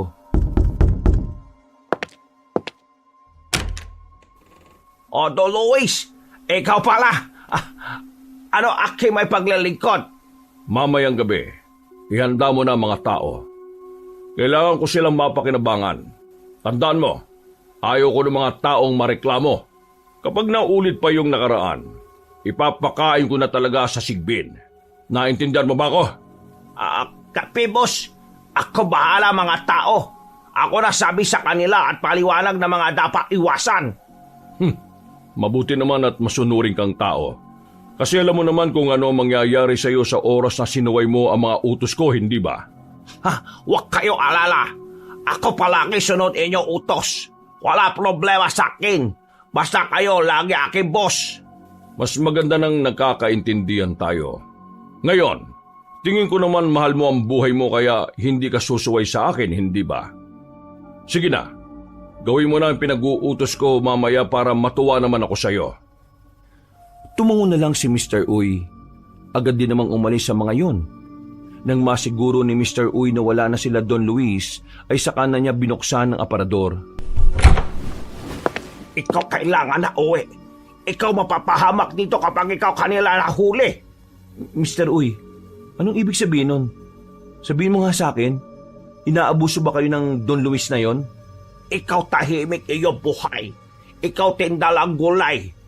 Kesa ikaw makialam sa bagay na delikado. Pakiusap. Uwi ka na kasi baka mapahamak ka sa gawa mo ngayon. Hindi matahimik ang kalooban ko eh. Nung huling punta namin dito ni tatay ko, naawa ko sa mga bata. Parang gusto nilang humingi ng tulong eh. Yung batang lumapit sa amin nung nakaraan. Sabihin mo nga, bakit mo siya pinigilang matapos yung sasabihin niya? Basta, di mo dapat malaman. Mas maganda ikaw wala alam kaysa may alam ka. Ikaw lagay buhay sa panganib. Mr. Uy, alam kong hindi ka masamang tao. Alam ko na busilak ang puso mo.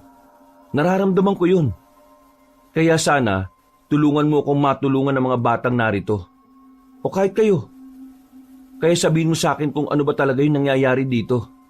Ako natatakot. Kaya pakiusap. Wag na ikaw tanong. Uwi ka na lang.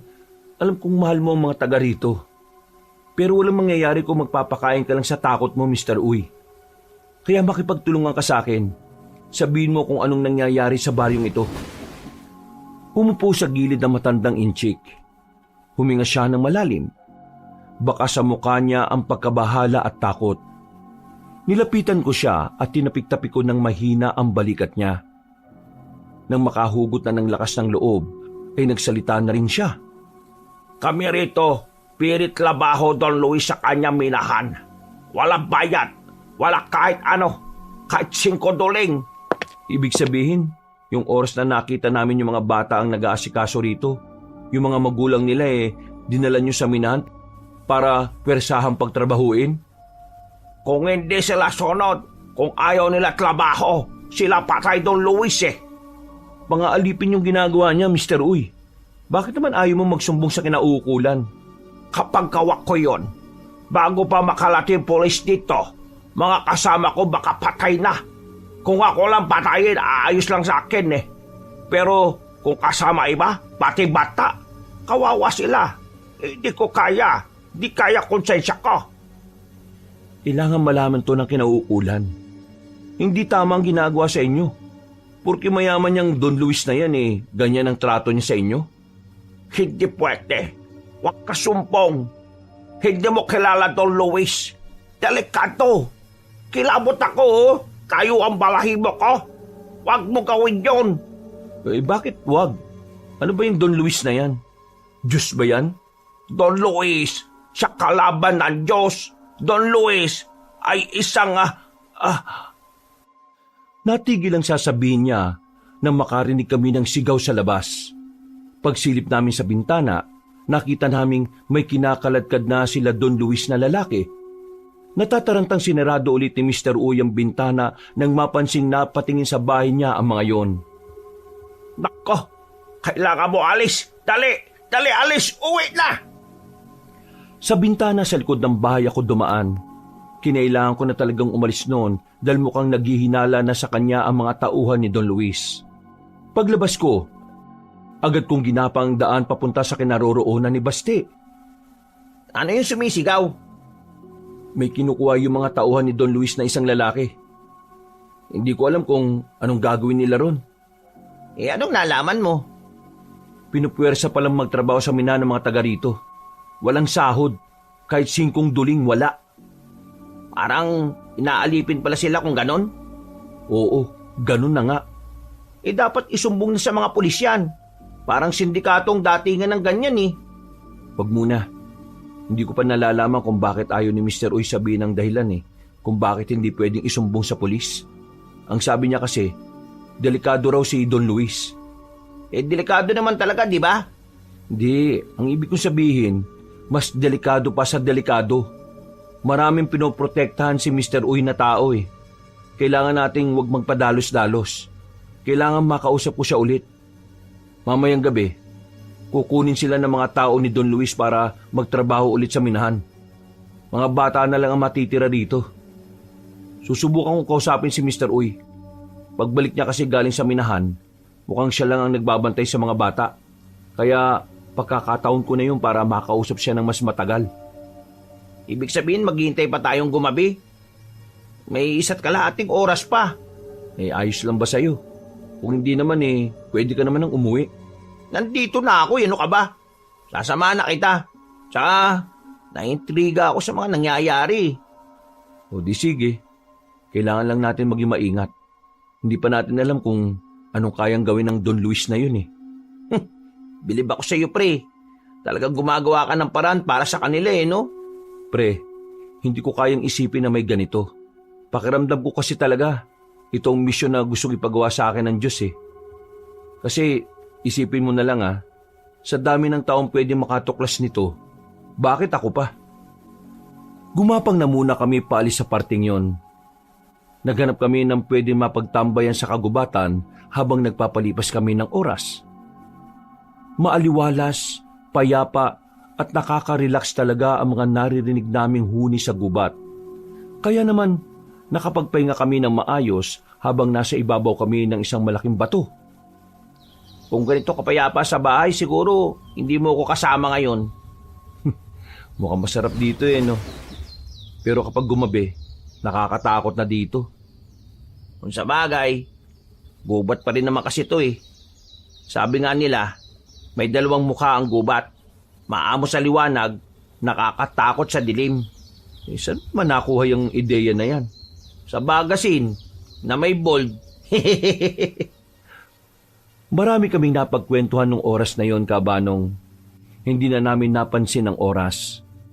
Sumapit na ang dilim sa paligid. Kaya naman, inihanda na rin namin ang sarili. Binalikan namin ang bahay ni Mr. Uy. Wala na siya ron. Pagtingin namin sa mga bakuran, tanging mga bata nang nakikita namin kumikilos. Noong mga sandaling yon, ay alam ko na agad na umalis na ang matatanda para magtrabaho sa minahan.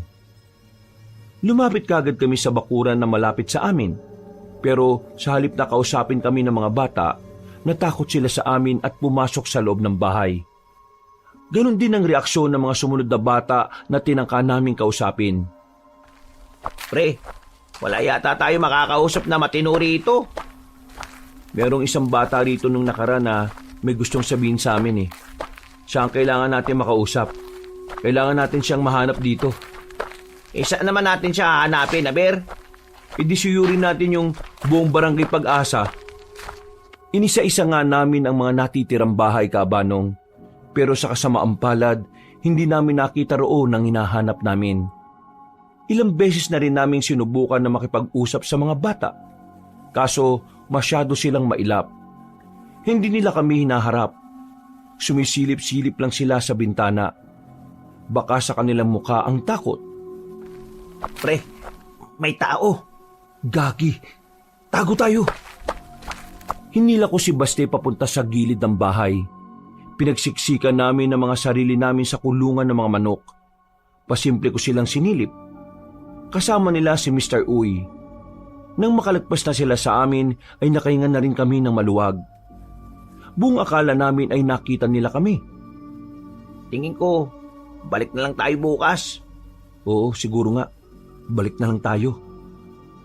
Palis na sana kami noon, pero nakakasalubong namin ang batang tinutukoy ko. Napatingin din sa amin ang bata. Bago pa siya magsalita, binuhat ko kagad ang bata at dinala ko siya sa isang iskinita. Ikaw yung bata nung nakaraan, di ba? Tama ba ako? Opo, ako po yun. Tutulungan niyo na po ba kami? Tutulungan ka namin kung sasabihin mo sa akin ang lahat ng nalalaman mo.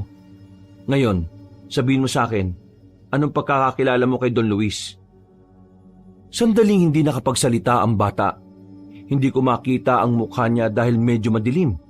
Pero naramdaman ko ang panginginig niya nang marinig niya ang pangalan ni Don Luis. Huwag ka matakot. Narito kami para tulungan ka. Sabihan mo lang kami kung anong meron dito. Kalma lang bata. Kailangan mo rin kaming tulungan para matulungan ka namin. Si Don Luis, masama po siya. Halimaw po siya. Nakakatakot, nakakakilabot. Siya po yung makapangyarihan dito. Walang kayang umaway sa kanya. Ha? Anong ibig mo sabihin? Kaya po natatakot kaming lahat na awayin si Don Luis kasi po makapangyarihan siya. Mas mataas po siya sa lahat. Dahil ba mayaman siya? Hindi po. Dahil po mabangis po siya. Ha? Mabangis? Si Don Luis po hindi tao. Isa po siyang aswang. Aswang po siya, kuya. Pati na rin po yung mga tauhan niya. Pati po yung mga kamag-anak niya. Lahat po sila aswang. Nakakatakot po sila. Kinakain po nila lahat ng sumusuway sa utos nila. Hindi ko na po kayang makita na pinapahirapan nila yung mga magulang namin sa minahan eh. Noong mga sandaling yon, sandali kaming natamimi ni Baste. Hindi namin inaasahan na yun ang lalabas sa bibig ng bata. Higit pa pala sa yaman ang dahilan kaya nagahari si Don Luis sa barangay Pag-asa. Naramdaman ko na lang na nagtitindigan na ang mga balahibo ko. Otomatikong kinilabutan kami. Kumukuha din po sila ng ibang tao sa ibang lugar. Kapag bata po nakukuha nila, ginagawa po nilang pagkain. Pero kapag ina o ama po, yung magulang po sa minahan, yung bata po sa bahay. Tapos narinig ko po, kami mga bata po, balang araw, magiging aswang din daw po kami. Parang gagawin po nila kaming kagaya nila. Kapag di po daw kami nakaalis dito sa lalong madaling panahon, baka po mangyari yung sinasabi nila. Ay nako, komplikado to. Hindi to magiging madali bata. Pero susubukan namin makaisip ng paraan para mailigtas kayo. Pre, seryoso ba? Mga aswang na makakalaban natin dito, no? Hindi na tao. Ngayong nalaman ko na ang totoo, mas lalo akong nagkaroon ng dahilan para tulungan sila. Pre, ayaw kitang madamay dito. Kaya ako nang bahala sa problemang to. Ha? Buwang ka ba? Paano kung ikamatay mo tong gagawin mo, ha? Hindi ko alam pre. Basta ang nasa isip ko lang ngayon, kailangan may gawin ako. Kung hindi, baka pagsisihan ko rin sa uli. Pambira ka talaga, oh. Sige na po, tulungan niyo na po kami. Wala na pong ibang tutulong sa amin kundi kayo lang po eh. Sige na po. Sige, huwag kang mag-alala. Tutulungan namin kayo. Ngayon, ang gawin mo, bumalik ka sa bahay nyo. At wala kang pagsasabihan na nag-usap tayong dalawa. Naintindihan mo? Tumango ang bata at nagmamadali na itong umalis. Kaming dalawa naman ni Baste ay pansamantala na munang tumigil sa gilid. Tumingin muna kami sa paligid. Matapos makapagmasid, agad na rin kaming umalis. Dumaan kami sa gubat. Maliwanag kasi ang bungad ng barangay Pag-asa kaya malaki ang tsansa na malaman nilang naroroon kami. Habang naglalakad kami sa gubat, sa di kalayuan nakarinig kami ng mga kakaibang tunog. Mga tinig na parang galit, na parabang mababangis na hayop ang mga yon. Isa lang ang pumapasok sa isipan namin ng mga sandaling yon, Kabanong. Mga aswang ang naririnig namin. Teka lang, hinto muna tayo. Baka makita tayo ng mga yon. Aswang yun, pre. Oo, malakas ang kutob ko na aswang nga yun. Parang mali yatang dito tayo dumaan, ah. Hindi, tama lang. Mas delikado dun sa bungad. At least dito, madilim. Walang makakakita sa atin dito. Kailangan lang talaga natin mag-ingat. Nasa halos 10 minuto na rin kaming hindi gumagalaw sa kinalalagyan namin. Nang mawala na mga naririnig naming hiyaw at malalakas na angil, saka naman kami naglakas ng loob na lumabas. Pero hindi pa man kami nakakalayo, may narinig na naman kaming boses ng lalaki. Parang hirap na hirap siya. Pero hindi kami kagad naniwala. Kumuha kami ng malaking sanga na pwede naming ipamalo. Marahang kaming naglakad papunta sa likuran ng puno. Malakas ang sinag ng buwan, kaya nakita namin ang lalaking nakasandal doon. Para siyang inihingal at hindi na makatayo. Pre, sugatan siya. Yung bag ko, nasa bag ko. Kailangan ko ng gamot sa bag ko. Hindi ka ba aswang? Hindi ako aswang. Kalaban ako ng aswang. Tulungan niyo ako. Nang masiguro nga namin na hindi siya aswang, ay dali-dali namin siyang nilapitan. Doon lang namin nalaman na marami siyang sugat sa katawan. Mga hiwa na ayon sa kanya, kalmot daw ng mga aswang na nakalaban niya. Nang tingnan ko ang mukha niya, kahit hindi gaano kaliwanag ay namukaan ko siya. Teka, ikaw yung sa bayan, di ba? Makoy? Oo, ako nga. Buti nakilala mo ako. Teka, magkakilala kayo? Oo, nakilala ko yan sa bayan. Nadukutan ng wallet tapos binigyan ko ng 100 para makauwi siya. Tingnan mo nga naman oh, sa ganitong paraan pala tayo ulit magkikita. Astig! Anong astig na pinagsasabi mo, pre? Duguan ako. Kapag hindi ako nagamot, pwedeng may impeksyon ng mga sugat ko. Tulungan niyo kaya muna ako. Yun ang mas kailangan ko eh. At correction lang 50 lang yung binigay mo sa akin, hindi 100. Hindi niyo ba ako tutulungan? Ha? Kaya mo bang tumayo? Oo, kaya ko. Alalayan niyo lang ako. Yung sinasabi mong gamot, nasa bag na yan? At saan ka namin dadalin? Ilayo niyo lang ako rito. Kahit gamutin niyo na lang ako sa daan. Nasa bag ko yung mga pamahid sa sugat. Dalian niyo. Inalalayan namin siyang makatayo. Pinagtulungan namin ni Baste na akayin siya hanggang sa makaalis na kami doon. Nang masigurong wala ng aswang na makakakita sa amin, itinuro na niya kung ano ang aming gagawin para gamutin siya. Kinuha namin ang mga pamahid. Isa-isa naming pinahira ng mga hiwa niya sa katawan.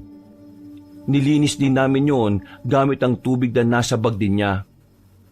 Makalipas lang ang halos kalahating oras, napansin namin na naging maganda na ang pakiramdam niya.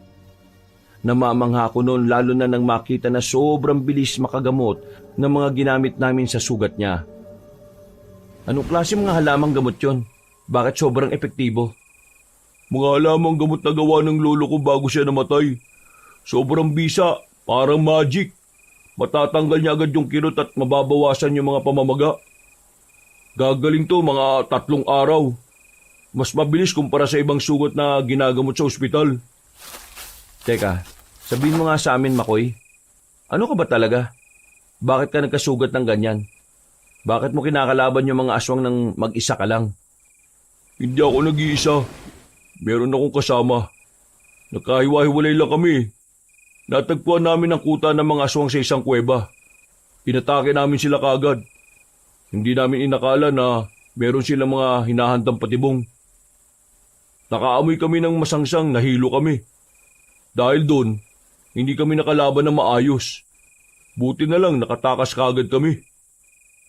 Manunugis ka ng aswang? Hinahunting namin ng mga aswang para wala nang salot dito. Meron din kaming alam na aswang eh. Anong ibig mo sabihin? Hindi ka rin ba nagtataka na nandito kami sa gubat? Galing din kami sa isang lugar na merong mga aswang. Pauwi na kami matapos mag-imbestiga. Nalaman namin na may isang baryo ng mga tao na hawak ng mga aswang. Inaalipin ng mga aswang yung mga tao para pagtrabahuin sa isang minahan. Ayon sa isang bata na nakausap namin darating daw ang araw na ang mga bata naman ay gagawin din kagaya ng mga aswang. Ha? Seryoso ba kayo sa sinasabi nyo? Oo. Ngayon lang din namin nalaman eh. Kung manunugis ka pala ng aswang, tingin ko makakatulong ka sa amin. Makakatulong ka sa mga taong nanganganib ang buhay. Sa mga taong walang kalayaan. Dahil nakakulong sila sa takot na dulot ng mga aswang. Ngayon ko lang narinig ang bagay na yan Pero kung ganyan nga ang nangyayari, huwag kayong mag-alala. Makikipagtulungan ako sa inyo. At saka, Dapa, dumapa muna kayo. Walang maingay Natataranta kami sa sinabing yon ni Makoy. Pero sinunod namin siya. Mga ilang sandali lang, merong isang halimaw na dumaan. Matangkad siya. Siguro nasa 7-footer ang taas niya at mahabang buhok. Umaangil at parabang merong hinahanap. Nang makalagpas pa yon, napahinga kami ng malalim ni Baste. Aswang yun. Aswang na asbo. Isang aswang na may kakayahang mag-anyong tao at aso. Kaya rin nilang maging kalahating tao, kalahating aso. Sila ang mga nakatoko sa pagkikidnap para dalhin sa lungga nila. Kung ganon, totoo nga yung sinabi ng bata sa baryo namin. Totoong halimaw ang nangunguha ng mga tao. Matagal lang totoo yan, Ngayon yun lang nalaman kasi ngayon lang naman may nakakita. Pero, taktika na nila ang ganyan. Saan ka na ngayon? Hindi ka kasi pwede sa amin Magtataka si Papa kung anong nangyari. Mas lalong hindi rin naman pwede sa amin. Papatayin nga ako ng tatay ko, di ba? Hindi nyo naman ako kailangang problemahin Medyo maayos na ang pakiramdam ko. Makakauwi ako kahit ganito. Ihatid nyo lang ako sa kalsada. Inalalayan namin siyang makatayo. Pero kaya na niyang maglakad ng mag-isa. Nakalabas naman kami ng kagubatan at narating namin ang paradahan ng mga tricycle. Pinasakay na namin si Makoy doon. Na parabang walang nangyari. Kumikilos lang siya ng normal kahit na marami pa rin siyang sugat sa katawan. Elman, 3 araw. Magpapagaling lang ako. Magkita tayo ulit sa bayan Pag-usapan natin yung mga bagay-bagay.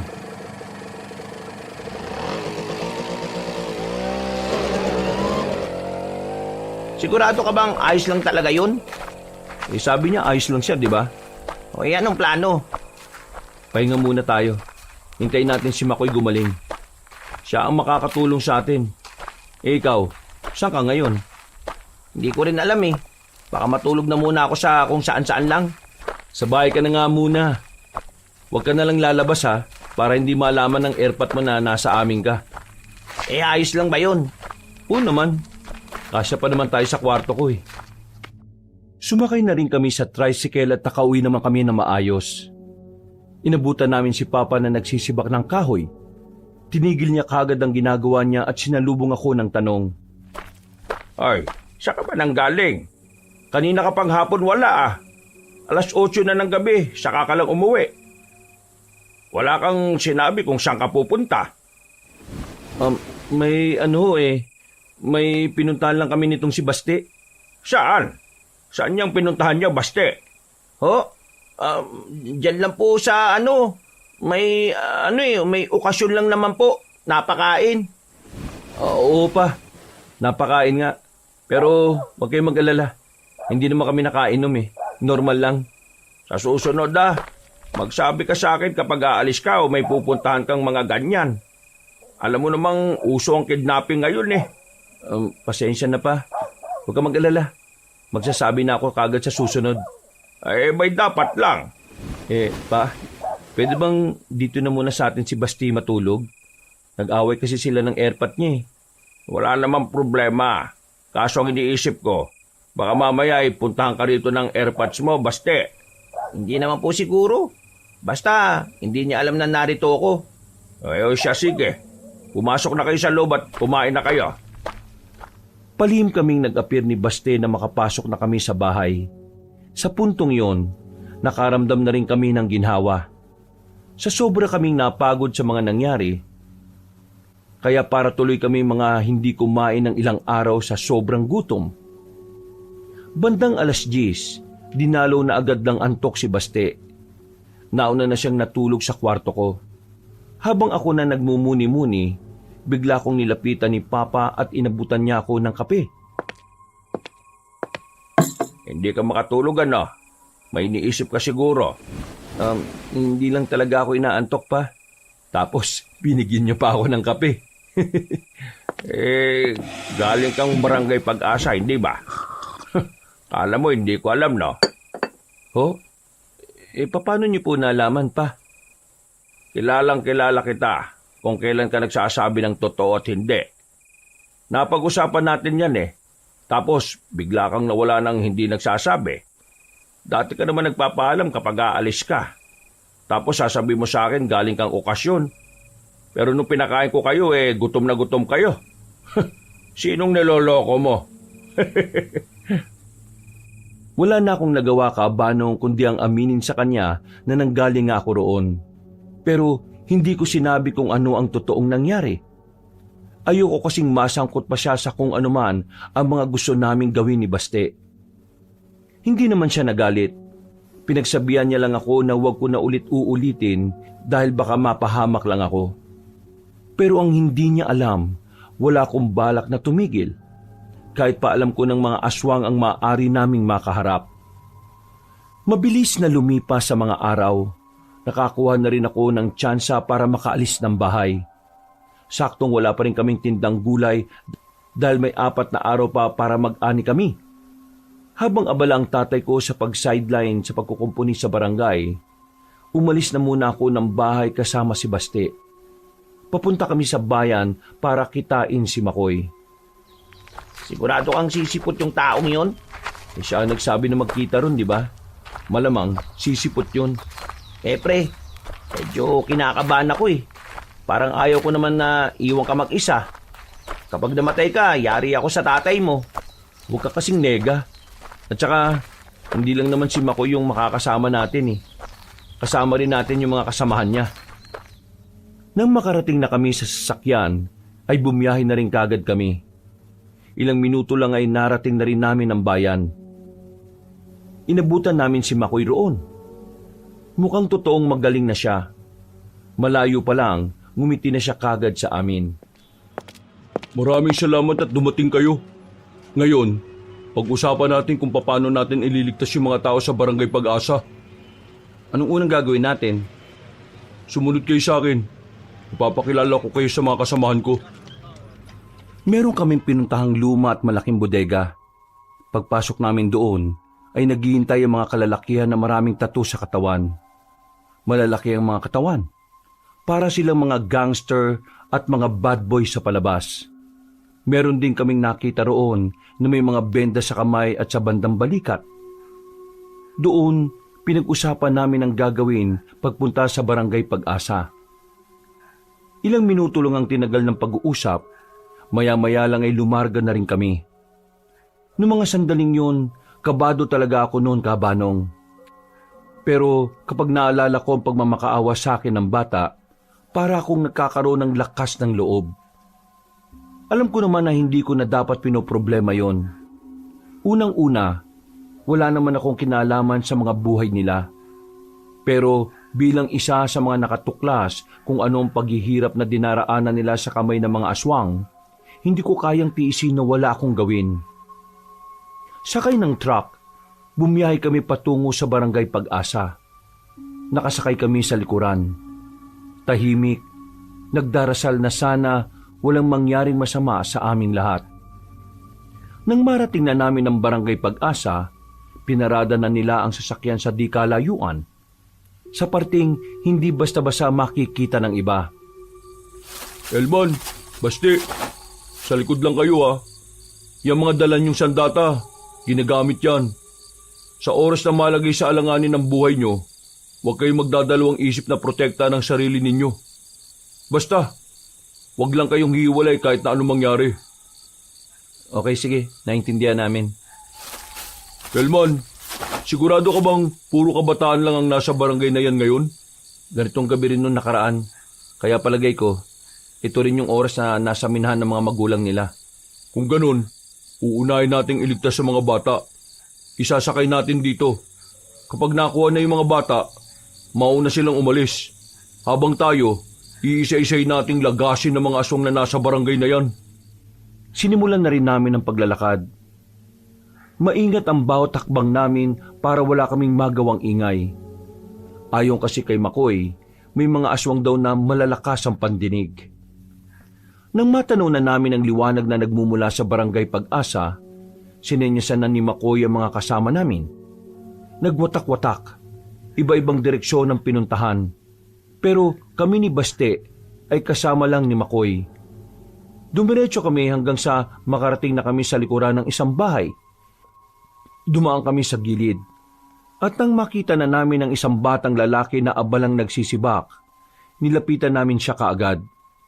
Kaso, sa halip na sumama sa amin, umiyak siya at natakot. Oh, huwag ka matakot. Hindi kami masamang tao. Ililigtas namin kayo. Itatakas namin kayo sa kamay ng mga aswang.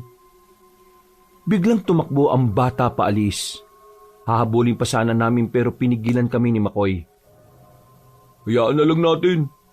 Baka may makakita pa kapag hinabol natin siya. Mukhang mahirapan tayong kumbinsin sila. Kailangan nating ipaliwanag sa kanila na hindi tayo kaaway. Hindi pwedeng katakutan nila tayo dahil mabubililyaso tayo rito. Lumipat kami sa kabilang bahay. Sa kabutihang palad, sumama sa amin ang mga batang naroon. Nang makita kami ng ibang mga bata pa, sila na ang nagkusang lumapit sa amin. Wala pang 5 minuto, marami na kagad kaming daladalang mga bata. Paalis na kami nang biglang makasalubong namin sa isang bakuran si Mr. Uy. Nanlaki ang mga mata niya nang makita niya kami sa ganoong paraan. Sino ka? Wag, si Mr. Uy yan. Hindi siya aswang. Siya yung sinasabi kong inutus-utusan ng mga aswang. Binablackmail lang din siya. Ano inyong gawa rito? Ayot takas mga bata. Mr. Uy, tutulungan namin kayo. Sumama na kayo sa amin. Hindi ko pwede iwan ka barangay ko. Pag ako alis, paano sila? Kami nang bahala sa kanila. Kaya sumama ka na. Hindi. Wag. Bawal ako alis. Kapag ako sama sa inyo, may isip nila ako kasabwat. Ba't nawala mga bata? Kapag isip ni Don Luis ganon, kawawa mga kabalangay. Sila pagbubuntungan galit. Elman, pre, may punto siya. Kailangan niyang magpaiwan dito para magpanggap na walang kinalaman sa mga nangyari. Pero, ako masaya kasi ikaw buti puso. Pero, ako alala iba ko kasama. Una niyo alis sa mga bata. Ingat niyo sila. Ako na bahala sa iba. Sigurado ho kayo? Wala na tayong oras. Kailangan na nating umalis dito, Elman. Balikan na lang natin sila. Kailangan lang nating unahin ang mga bata. Ngumiti ng pilit si Mr. Uy, pero baka sa mukha niya ang takot at pangamba. Alam na naming inihatid ang mga bata sa truck. Lahat naman na ay naisakay na namin. Pero ang ipinagtataka ko, wala yung batang nakausap namin. Sige na, dalhin nyo na sila sa lugar natin. Doon na muna sila habang hindi pa natatapos ang problema dito. Mabilis na pinaandar ng kasama namin ang truck. Kami naman ay dali-dali bumalik.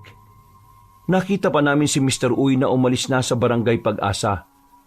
Nagmamadali siya kaya sinundan kagad namin. Meron siyang dinaanan na liblib. Nang makalagpas kami roon, natatanaw na namin ang isang site kung saan naroon ang minahan. Lumapit kami roon para marinig ang magiging usapan ni Mr. Uy at ni Don Luis. Don Luis, ako melon sa mga balita. Huwag ka sana gagalit, ha? May masama kang balita pero gusto mong wag ako magalit. Anong gusto mo? Magdiwang ako? Maging masaya ako? Sorry, boss. Ako lang sasabi ng balita. Kasi dapat alam nyo balita. Ano nga ba yan, Mr. Uy?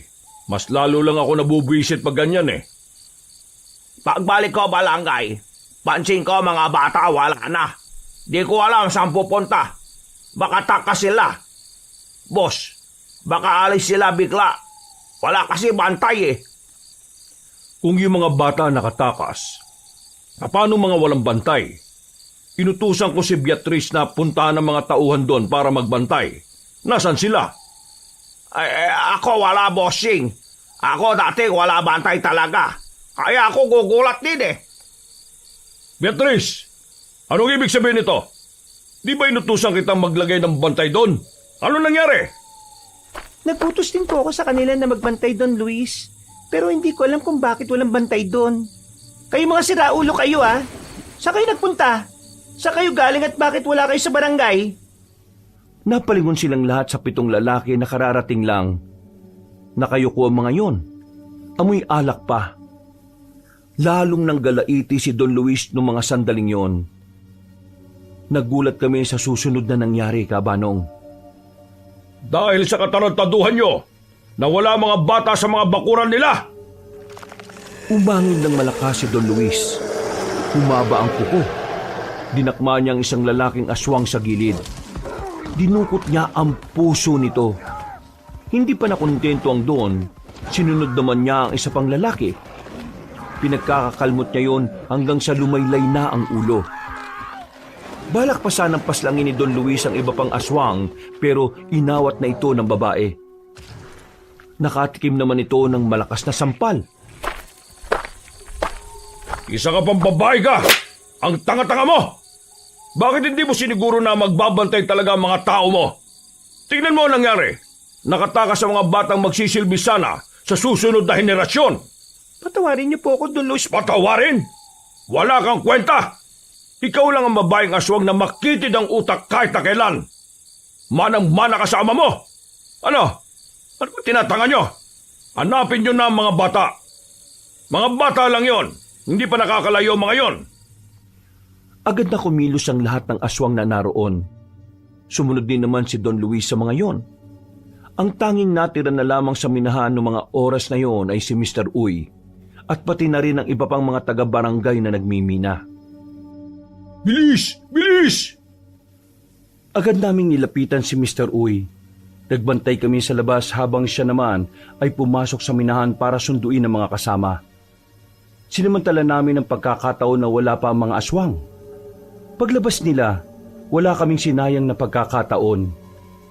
Mas lalong naging malala ang kabako noon mga sandaling yon, Kabanong. Ang dami kasi nila.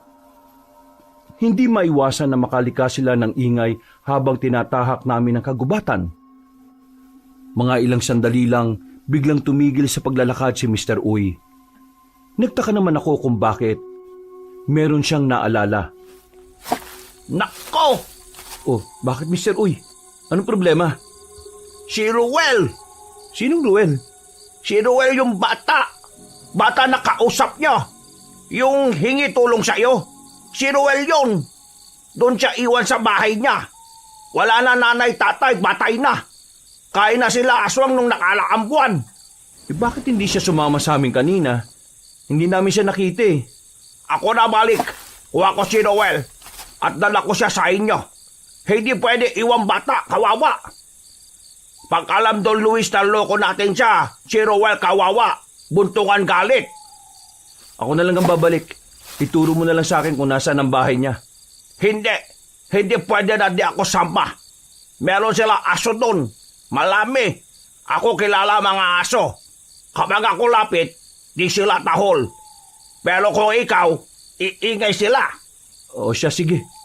Sasamahan ko na lang kayo. Kunin natin si Ruel. Pre, samahan na rin kita. Hindi na pre. Tulungan mo na lang si Makoy maghatid sa mga taong yan. Sigurado ka ba? Oo, kaya ko na to. Magtiwala ka sa kaibigan mo, Basti. Tara na. Elman, mag-ingat kayo ah. Huminga ako ng malalim bago kami umalis. Pagbalik namin sa barangay Pag-asa, nakita namin ang mga aswang doon. Kasama nila si Don Luis. Galit na galit. Pinagwawawasak ni Don Luis ang mga makikita niya sa daan. Habang kami naman, maingat na naglalakad at sumisimple ng abante. Nang makakuha kami ng tamang pagkakataon, mabilis kaming tumakbo palapit sa bahay na merong tolda sa harapan. Agad kaming nagtago roon nang makitang may paparating na mga tauhan ni Don Luis. Sumisingot-singot sila na parabang meron silang hinahanap. Mabuti na lang talaga ay hindi nila nalaman na naroon kami. Nagmamadali kami ni Mr. Uy nang makita na namin ang bahay ng batang si Ruel. Dahil nga may mga aso sa harapan, hindi na ako lumapit. Hinayaan ko na lang si Mr. Uy na pumunta roon. Ang kaso nga lang, hindi pa man siya nakakapasok sa pintuan ay bigla namang nagdatingan sila Don Luis. Boss, ano yung kailangan? Bakit dito? Ikaw ba may utos sa akin? Ako sunod agad sa utos. Ikaw ang dapat na tanungin ko. Bakit ka narito hindi mo naman ito bahay? Sinong nandyan sa loob? Di ba dapat nandun ka sa minahan para bantayan ng mga tao? Kaya ka nandito kasi tinulungan mo silang makatakas. Boss, akin di alam niyo sinasabi. Di ko kayo intindihan. Ano ba, wag mo na akong tarantaduhin. Alam kong ikaw ang nagpatakas sa mga bata rito. At ikaw rin ang nagpatakas sa mga alipin kong minero. Kinabahan na ako nang makita kong sinakal na ni Don Luis si Mr. Uy. Gusto ko mang tulungan siya pero hindi ko alam kung papaano. Hindi sila bababa sa 10 at mag-isa lang ako. Bukod pa ron, mga aswang sila. Iba ang lakas nila kumpara sa akin. Binagsak ni Don Luis ng padabog si Mr. Uy. Napahawak na lang sa balakang si Mr. Uy sa sakit. Visit na mga aso! Patahimikin yung mga yan! Masusunod po, boss. Mas lalo kong kinilabutan nang makita kong pinaslang ng babaeng aswang ang mga aso. Hindi ko inakala na pati ang mga yun na idadamay. Maya-maya pa, sa pilitang pinatayo ni Don Luis si Mr. Uy, malakas itong idinikit sa pader. Kahit na wala kang kwenta, pinagkatiwalaan pa rin kita. Pero ginago mo lang ako. Boss, ako patay. Ako patay mo na lang. Oo, papatayin talaga kita. Pero hindi ganun kadali. Gusto kong maramdaman mo ng dahan-dahan para maramdaman mo rin ang galit ko. Awang-awa ko kay Mr. Uy ng mga sandaling yon, kahabanong. Pero nakita ko siyang palihim na sumisenya sa akin na kunin ko si Ruel sa loob. Wala na akong sinayang na pagkakataon. Habang abala sila sa bakuran, gumapang ako ng mabilis patungo sa gilid ng bahay. Pumasok ako sa silong. Tumagos ako sa likod. Nagmamadali ako noon. Kailangan ko kasing makuha si Ruel bago pa makapasok sila Don Luis doon. Pagbukas ko ng bintana, nakita ko kagad si Ruel na nakahiga. Pumasok ako agad at sinubukan siyang gisingin. Pero hindi siya dumidilat. Naramdaman ko na lang na sobrang init ng katawan niya. Inaapoy siya ng lagnat. Kaya naman binuhat ko na siya at lumabas kami ng bintana. Nanatili muna kami sa silong nang marinig naming nakapasok na sila ng bahay. Don Luis, walang tao rito. Ako sabi sa inyo, wala tao dyan. Ako lang sana higa dyan kasi sakit likod ko. Tarantado ka. Sige, tikman mo to. Ano ha? Masakit? Sumagot ka! Boss, sige pa. Ako lapit na patay. Bakit ka tumatawa? Bakit? Magsalita ka! Ako tawa. Bakit? Ako masaya. Ako tawa kasi kayo loko ko. Kahit ako dito patay, ako wala na pake. Ako kontento na. Kasi mga kasama ko takas na sila. Ligtas na. Sila laya na. Sila di na alipin mga aswang. Ako tawa kasi isang matanda tulad ko. Nagawa kayo lokohin para ligtas kabalangay ko. Ah, ganon ha? Tingnan natin kung makatawa ka pa sa gagawin ko. Kabanong, nung mga sandaling yon ay hindi ko na napigilan ng sarili kong hindi maiyak.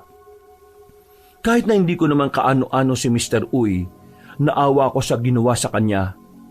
Pero sa kabilang banda, humanga ako sa ginawa niyang katapangan at sakripisyo.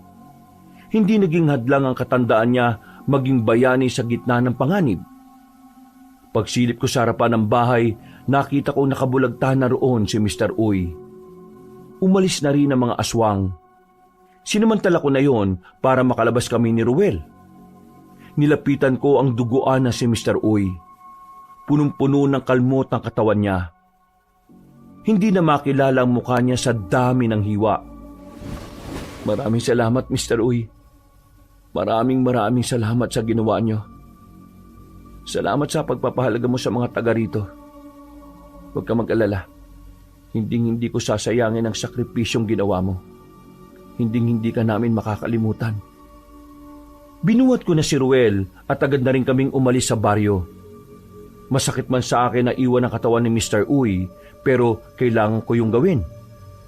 Nang nasa kagubatan na kami, hindi naging madali para sa akin ang pagtakas. Nalito ako sa dinaraanan namin, kaya tumigil na muna ako sa gilid. Sakto naman na nagkaroon ng malay si Ruel. Kuya, nasan tayo? Nasa gubat tayo. Itatakas kita sa mga aswang. Kuya, yung mga kaibigan ko po't mga magulang nila, kailangan natin silang iligtas. Huwag ka na mag-alala. Nauna na sila. Huwag ka na magsalita. Mataas ang lagnat mo oh. Magpahinga ka lang. Ako nang bahala. Maraming salamat po, kuya. Kahit na, Shh! Huwag ka maingay. May paparating. Nanahimik si Ruel. Ilang sandali lang, nakita namin ang aswang na sa pagkakaalam ko, asbo ang uri nila. Kalahating tao at kalahating aso. Hindi ko alam kung anong meron pero bigla niya kaming natuntun sa likuran ng puno. Agad kong pinrotektahan ng bata. Hinang-hina siyang nasa likuran ko. Kuya, asbo! Asbo po yan! Mabangis po yan! Huwag ka mag-alala. Akong bahala. Hinugot ko na rin ang itak na daladala ko. Pero noong mga sandaling yon, ramdam ko ang panginginig ng kamay ko. Kahit na buo ang loob ko, hindi ko alam kung bakit malambot ang pagkakahawak ko sa sandatang meron ako. Sige, subukan mo lang lumapit. Todas ka sa akin. Akmang lalapit na sa amin ang mabangis na aswang na yon nang bigla na lang yung bumagsak. Nung una, hindi ko pa alam kung bakit. Pero nang lumapit ako ng kaunti, naaninag ko na meron ng nakatarak na palaso sa ulo niya. Pagtingin ko sa gilid, lumabas doon si Papa. Daladala niya ang pana na matagal nang nakatambak sa maliit naming bodega. Papa, mabuti na lang at nahanap kita. Paano niyo nalaman na ama mo ko, anak kita? Alam ko takbo ng utak mo. Kaya alam kong nandito ka. Nag-alala ko na baka mapahama ka kaya sumunod na ako. Ayos ba? Bullseye! Maraming salamat sa pagligtas mo sa amin, Pa. Pero kailangan na nating umalis dito. Nangihina na tong batang kasama ko Mataas ang lagnat. Binitbit ko na ulit si Ruel. Tinakbo namin ang kagubatan. Sa kabutihang palad, nakasalubong namin sila Makoy at Basti. Kasama pa rin nilang ibang manunugis na tropa ni Makoy. O pre, nasaan na yung mga tao? Naihatid nyo na ba sila sa sakayan? Dinala na muna namin sila sa ligtas na lugar habang hinihintay nila makabalik yung truck. Ano? Ayos lang ba kayo? Oo, ayos lang naman ako. Sino yung kasama mo? Tatay ko. Sumunod siya rito. Siya ang nagligtas sa amin. Mampilo, marunong ka palang gumamit ng pana? Gusto mong subukan ko sa'yo? Wala na tayong oras. Kailangan na nating umalis dito. Siguradong pinakalat na ni Don Luis ang mga aswang sa buong kagubatan. Hindi natin siya pwedeng kalabanin hanggat hindi natin nasisigurong nakalis na ang mga tao. Hanggat kaya nating umiwas, iiwas tayo. Pero kapag kinailangan lumaban, patay kung patay. Hindi na kami nagsayang ng oras ng mga sandaling yon, Kabanong. Binilisan namin ang paglalakad para puntahan ng mga taga-barangay. Pero hindi pa man kami nakakalayo. May mga aswang nang nakabuntot sa amin. Naramdaman namin yung lahat, kaya inihanda na namin ang sarili namin. Baste, bitbitin mo na si Ruel. Umalis na kayo. Pa, sumama ka sa kanila. Hindi kita iiwan dito, nak. Kung maiiwan ka rito, magpapaiwan din ako. Pa, delikado. Ayoko mapahama ka dito. Mas ayoko namang ikaw ang mapahamak. Mas maganda nang kasama mo kung lumalaban. Sige pre, hayaan mo na siya. Ako nang bahala rito kay Ruel. Napabuntong hininga na lang ako. Dahil sa totoo lang, hindi ako komportable na kasama ko ang tatay ko sa labanan. Nag-alala kasi ako sa kanya dahil alam kong may kabagalan na siyang kumilos. Pero sinubukan ko na lang siya na pagkatiwalaan. Alerto, hindi nila tayo lulubayan. Anumang oras aatake mga yun. Makoy, tingin mo kaya natin kahit mas marami sila? Elman, pare, huwag ka mag-alala. Ito mga kasama ko, veterano tong mga to. Sisiw lang yung mga yan. Napatigil kami sa paglalakad nang makarating na kami sa malawak na kapatagan. Nakita namin si Don Luis na nakatungtong sa punong lagas-lagas. Hindi pa man siya nagsasalita. Nararamdaman ko na ang gigil niya. Malakas ang loob niyong labagin ang lahat ng gusto kong mangyari. Sino kayo sa inakala niyo? Mga manunugis kami at hindi kami natatakot sa inyo. Kami ang magwawakas sa lahat ng mga pang-aalipin niyo sa mga tao. Dahil sa mundong ito ay para lang sa mga tao at hindi para sa mga aswang na kagaya ninyo. Wala kayong alam. Ang alam niyo lang ay manira ng mga pinaghirapan. Pinaghirapan gamit ang pang-aabuso at kasamaan? Manigas ka! Hindi magpapalipid ang mga tao sa mga nilalang na kagaya ninyo. Ngayon, bumaba ka na dyan para simulan na natin to. Kung yan ang gusto nyo, walang sisihan. Sinenyasan na ni Don Luis sa mga aswang. Nagsilabasa ng mga yon mula sa madidilim na parte. Hindi nagtagal, nagsimula na rin ang kaguluhan. Manong, pumesto ka sa ligtas na lugar ha. Wala kang ibang aasintahin kundi yung pinuno nila habang kinakalaban ko yun. Elman, sumabay ka na sa mga kasama natin. Sinunod ng tatay ko ang sinabi ni Makoy. Nagtago si Papa sa gilid. Habang ako naman, sinamahan ko ang mga tropa sa pakikipaglaban. Nilakasan ko na lang ang loob ko noon. Sa unang 5 minuto, nasasanay na lang din ako sa pangyayari. Nang tingnan ko naman si Makoy, halatang nahihirapan siyang kalabanin ng pinuno ng mga aswang na si Don Luis. Naalala ko si Papa.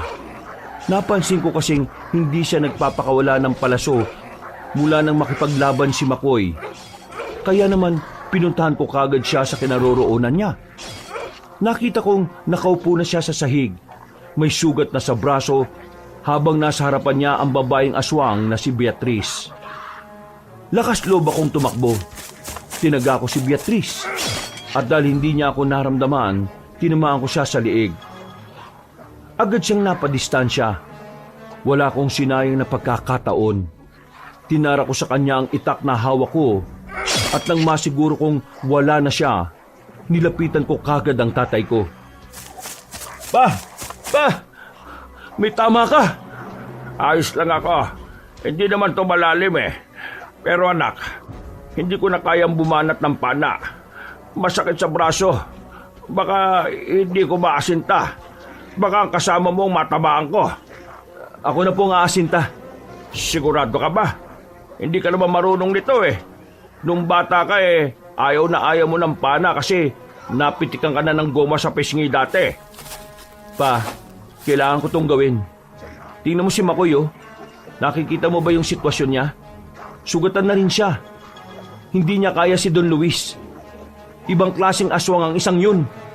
Sige anak, ikaw na ang gumawa. Gagabayan kita. Kinuha ko ang pan at agad itong binalahan ng palaso. Tinutok ko ang palaso sa direksyon kung saan naroon si Don Luis. Kinakabahan ako. Gumagalaw kasi ang target ko noon. Sa buong buhay ko, hindi ko yung ginawa. Tanging sa mga sandaling yon, nasubo ko ang pag-asinta ko. Nanginginig ang kamay ko. Parang pinanghihinaan ako ng loob dahil ilang beses nang tinamaan ng kalmot ni Makoy. Hindi ko pa magawang bitiwan ng palaso. Nak, kumalma ka. Huwag ka maging tensyonado. Tandaan mo, ang pag-asinta ay kailangang nakakonekta hindi lang sa utak natin. Dapat nasa puso mo rin. Isipin mo ng maigi. Pakiramdaman mo sa loob mo kung bakit ito kailangang gawin. Anong pinaglalaban mo? Ano ang kailangang makamit ng tagumpay na inaasam natin ngayon? At saka ka makipag-ugnayan sa hangin. Pakiramdaman mo ang ihip niya. Tansyahin mo ang paglakas at paghina ng hangin. Kapag magaan na ang pakiramdam mo at kaya mo nang tanggapin ang resulta, bitiwan mo na ang palaso. Hinawakan ako ni Papa sa balikat. Dahil sa ginawa niya, ay naging kalmado na rin ang puso ko. Naging klaro na rin ang utak ko.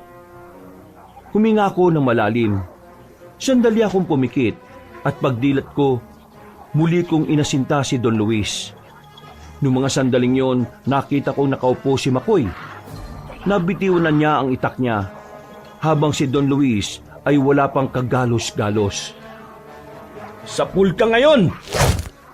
Pagbitaw ko ng palaso, pumukul agad yon patungo kay Don Luis. Tinamaan ko siya sa kaliwang dibdib. Hindi naman na nagsayang ng oras si Makoy. Kahit sugatan ng katawan, ay agad-agad niyang dinampot ang itak niya. Hinataw niya ng malakas si Don Luis. Sa sobrang talim ng itak, gumulong ang ulo ng matandang aswang sa lapag. Ha! Ang galing mo, nak! Nagawa mo!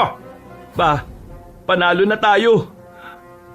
Nang makita ng ibang aswang na wala na ang kanilang pinuno, pinanghinaan sila ng loob kaya kalaunan napaslang na rin sila ng iba pang manunugis. Napabuntong hininga na lang ako nung mga oras na yon. Nilisan namin ang lugar na yon at nagtungo na muna kami sa kuta nila Makoy. Doon ay inasikaso na muna namin ang mga taong na-rescue namin mula sa mga aswang. Naging maganda na rin ang pakiramdam ni Ruel. Kinaumagahan, maaga kaming nagising.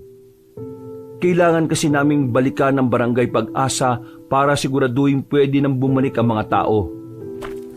Kuya, sandali! O Ruel, maayos na ba pakiramdam mo? Kuya, maraming pong salamat ha. Niligtas nyo kami. Mga kuya, salamat po talaga.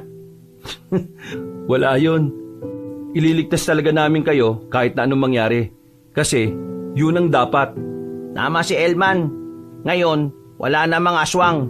Makakapamuhay na kayo ulit ng payapa. Pero sa ngayon, dito na muna kayo mananatili sa kuta namin ha. Hanggat hindi namin nasisiguro na wala na talagang aswang doon. Dito muna kayo titira. Pero kapag wala ng aswang sa Pag-asa, ihahatid namin kayo ron pabalik. Sige na, umalis na kayo. Tutulong na lang ako sa pag-aasikaso sa kanila. Binalikan namin ang Barangay Pag-asa. Sinuyod namin ang buong lugar at wala na rin kaming nakita. Ang tanging naabutan namin doon ay ang katawan ni Mr. Uy. Kaya bago namin pabalikin ang mga residente, ginawa na muna namin ang maayos na libing ng matandang incheck. Sinaluduhan namin siya para sa kabayanihan na ginawa niya para sa mga kalugar niya. Ilang araw lang ding nakalipas, muling bumalik ang sigla ng Barangay Pag-asa. Wala nang pangamba sa kalooban ng tao. Mula noon, namuhay na sila ng malaya. Natutulog at gumigising na sila nang wala nang nararamdamang takot. Kabanong, sobrang saya ko na nangyari yon. Iba pala ang pakiramdam kapag meron kang tinulungan na makalaya mula sa madilim nilang nakasanayan. Dahil sa mga nangyari, naging parte na rin kami ng barangay na yon. Madalas na kaming naghahatid sa kanila ng mga tinda naming gulay. Mas lumalim din ang pagkakaibigan namin ni Makoy. Tropa na rin siya ni Baste kaya madalas silang may pinagtatalunan. Hindi na siya ibang tao sa amin. Kung minsan nga ay nadalaw siya sa bahay. Inaabutan niya pang nagbubunga nga si Aling Fatima. Hindi pa rin siya nagbago. Kabanong, palagi pa rin niya kaming pinapalayas kahit na hindi naman kanya ang lupa at bahay namin. Dito ko na po tatapusin ang aking kwento, Kabanong. At sa mga kabangers at kayanggaw natin dyan, sana ay meron kayong napulot na magagandang aral. Sana nagustuhan nyo ang kwentong handog ko sa inyo ngayon. Marami pong salamat at pinagpalang araw sa inyong lahat. Mga kabangers, mga kayanggaw, Kabanong Puli, bago po tayo magwakas, ako po'y nagpapasalamat sa inyo sa pakikinig nyo at pagsubaybay dito sa kwento natin ngayong araw na to. Pero kung medyo nabitin po kayo sa ating kwento ngayon, inaanyayahan ko po kayong bisitahin nyo yung isa pa nating channel, yung Pamela Clamil Channel.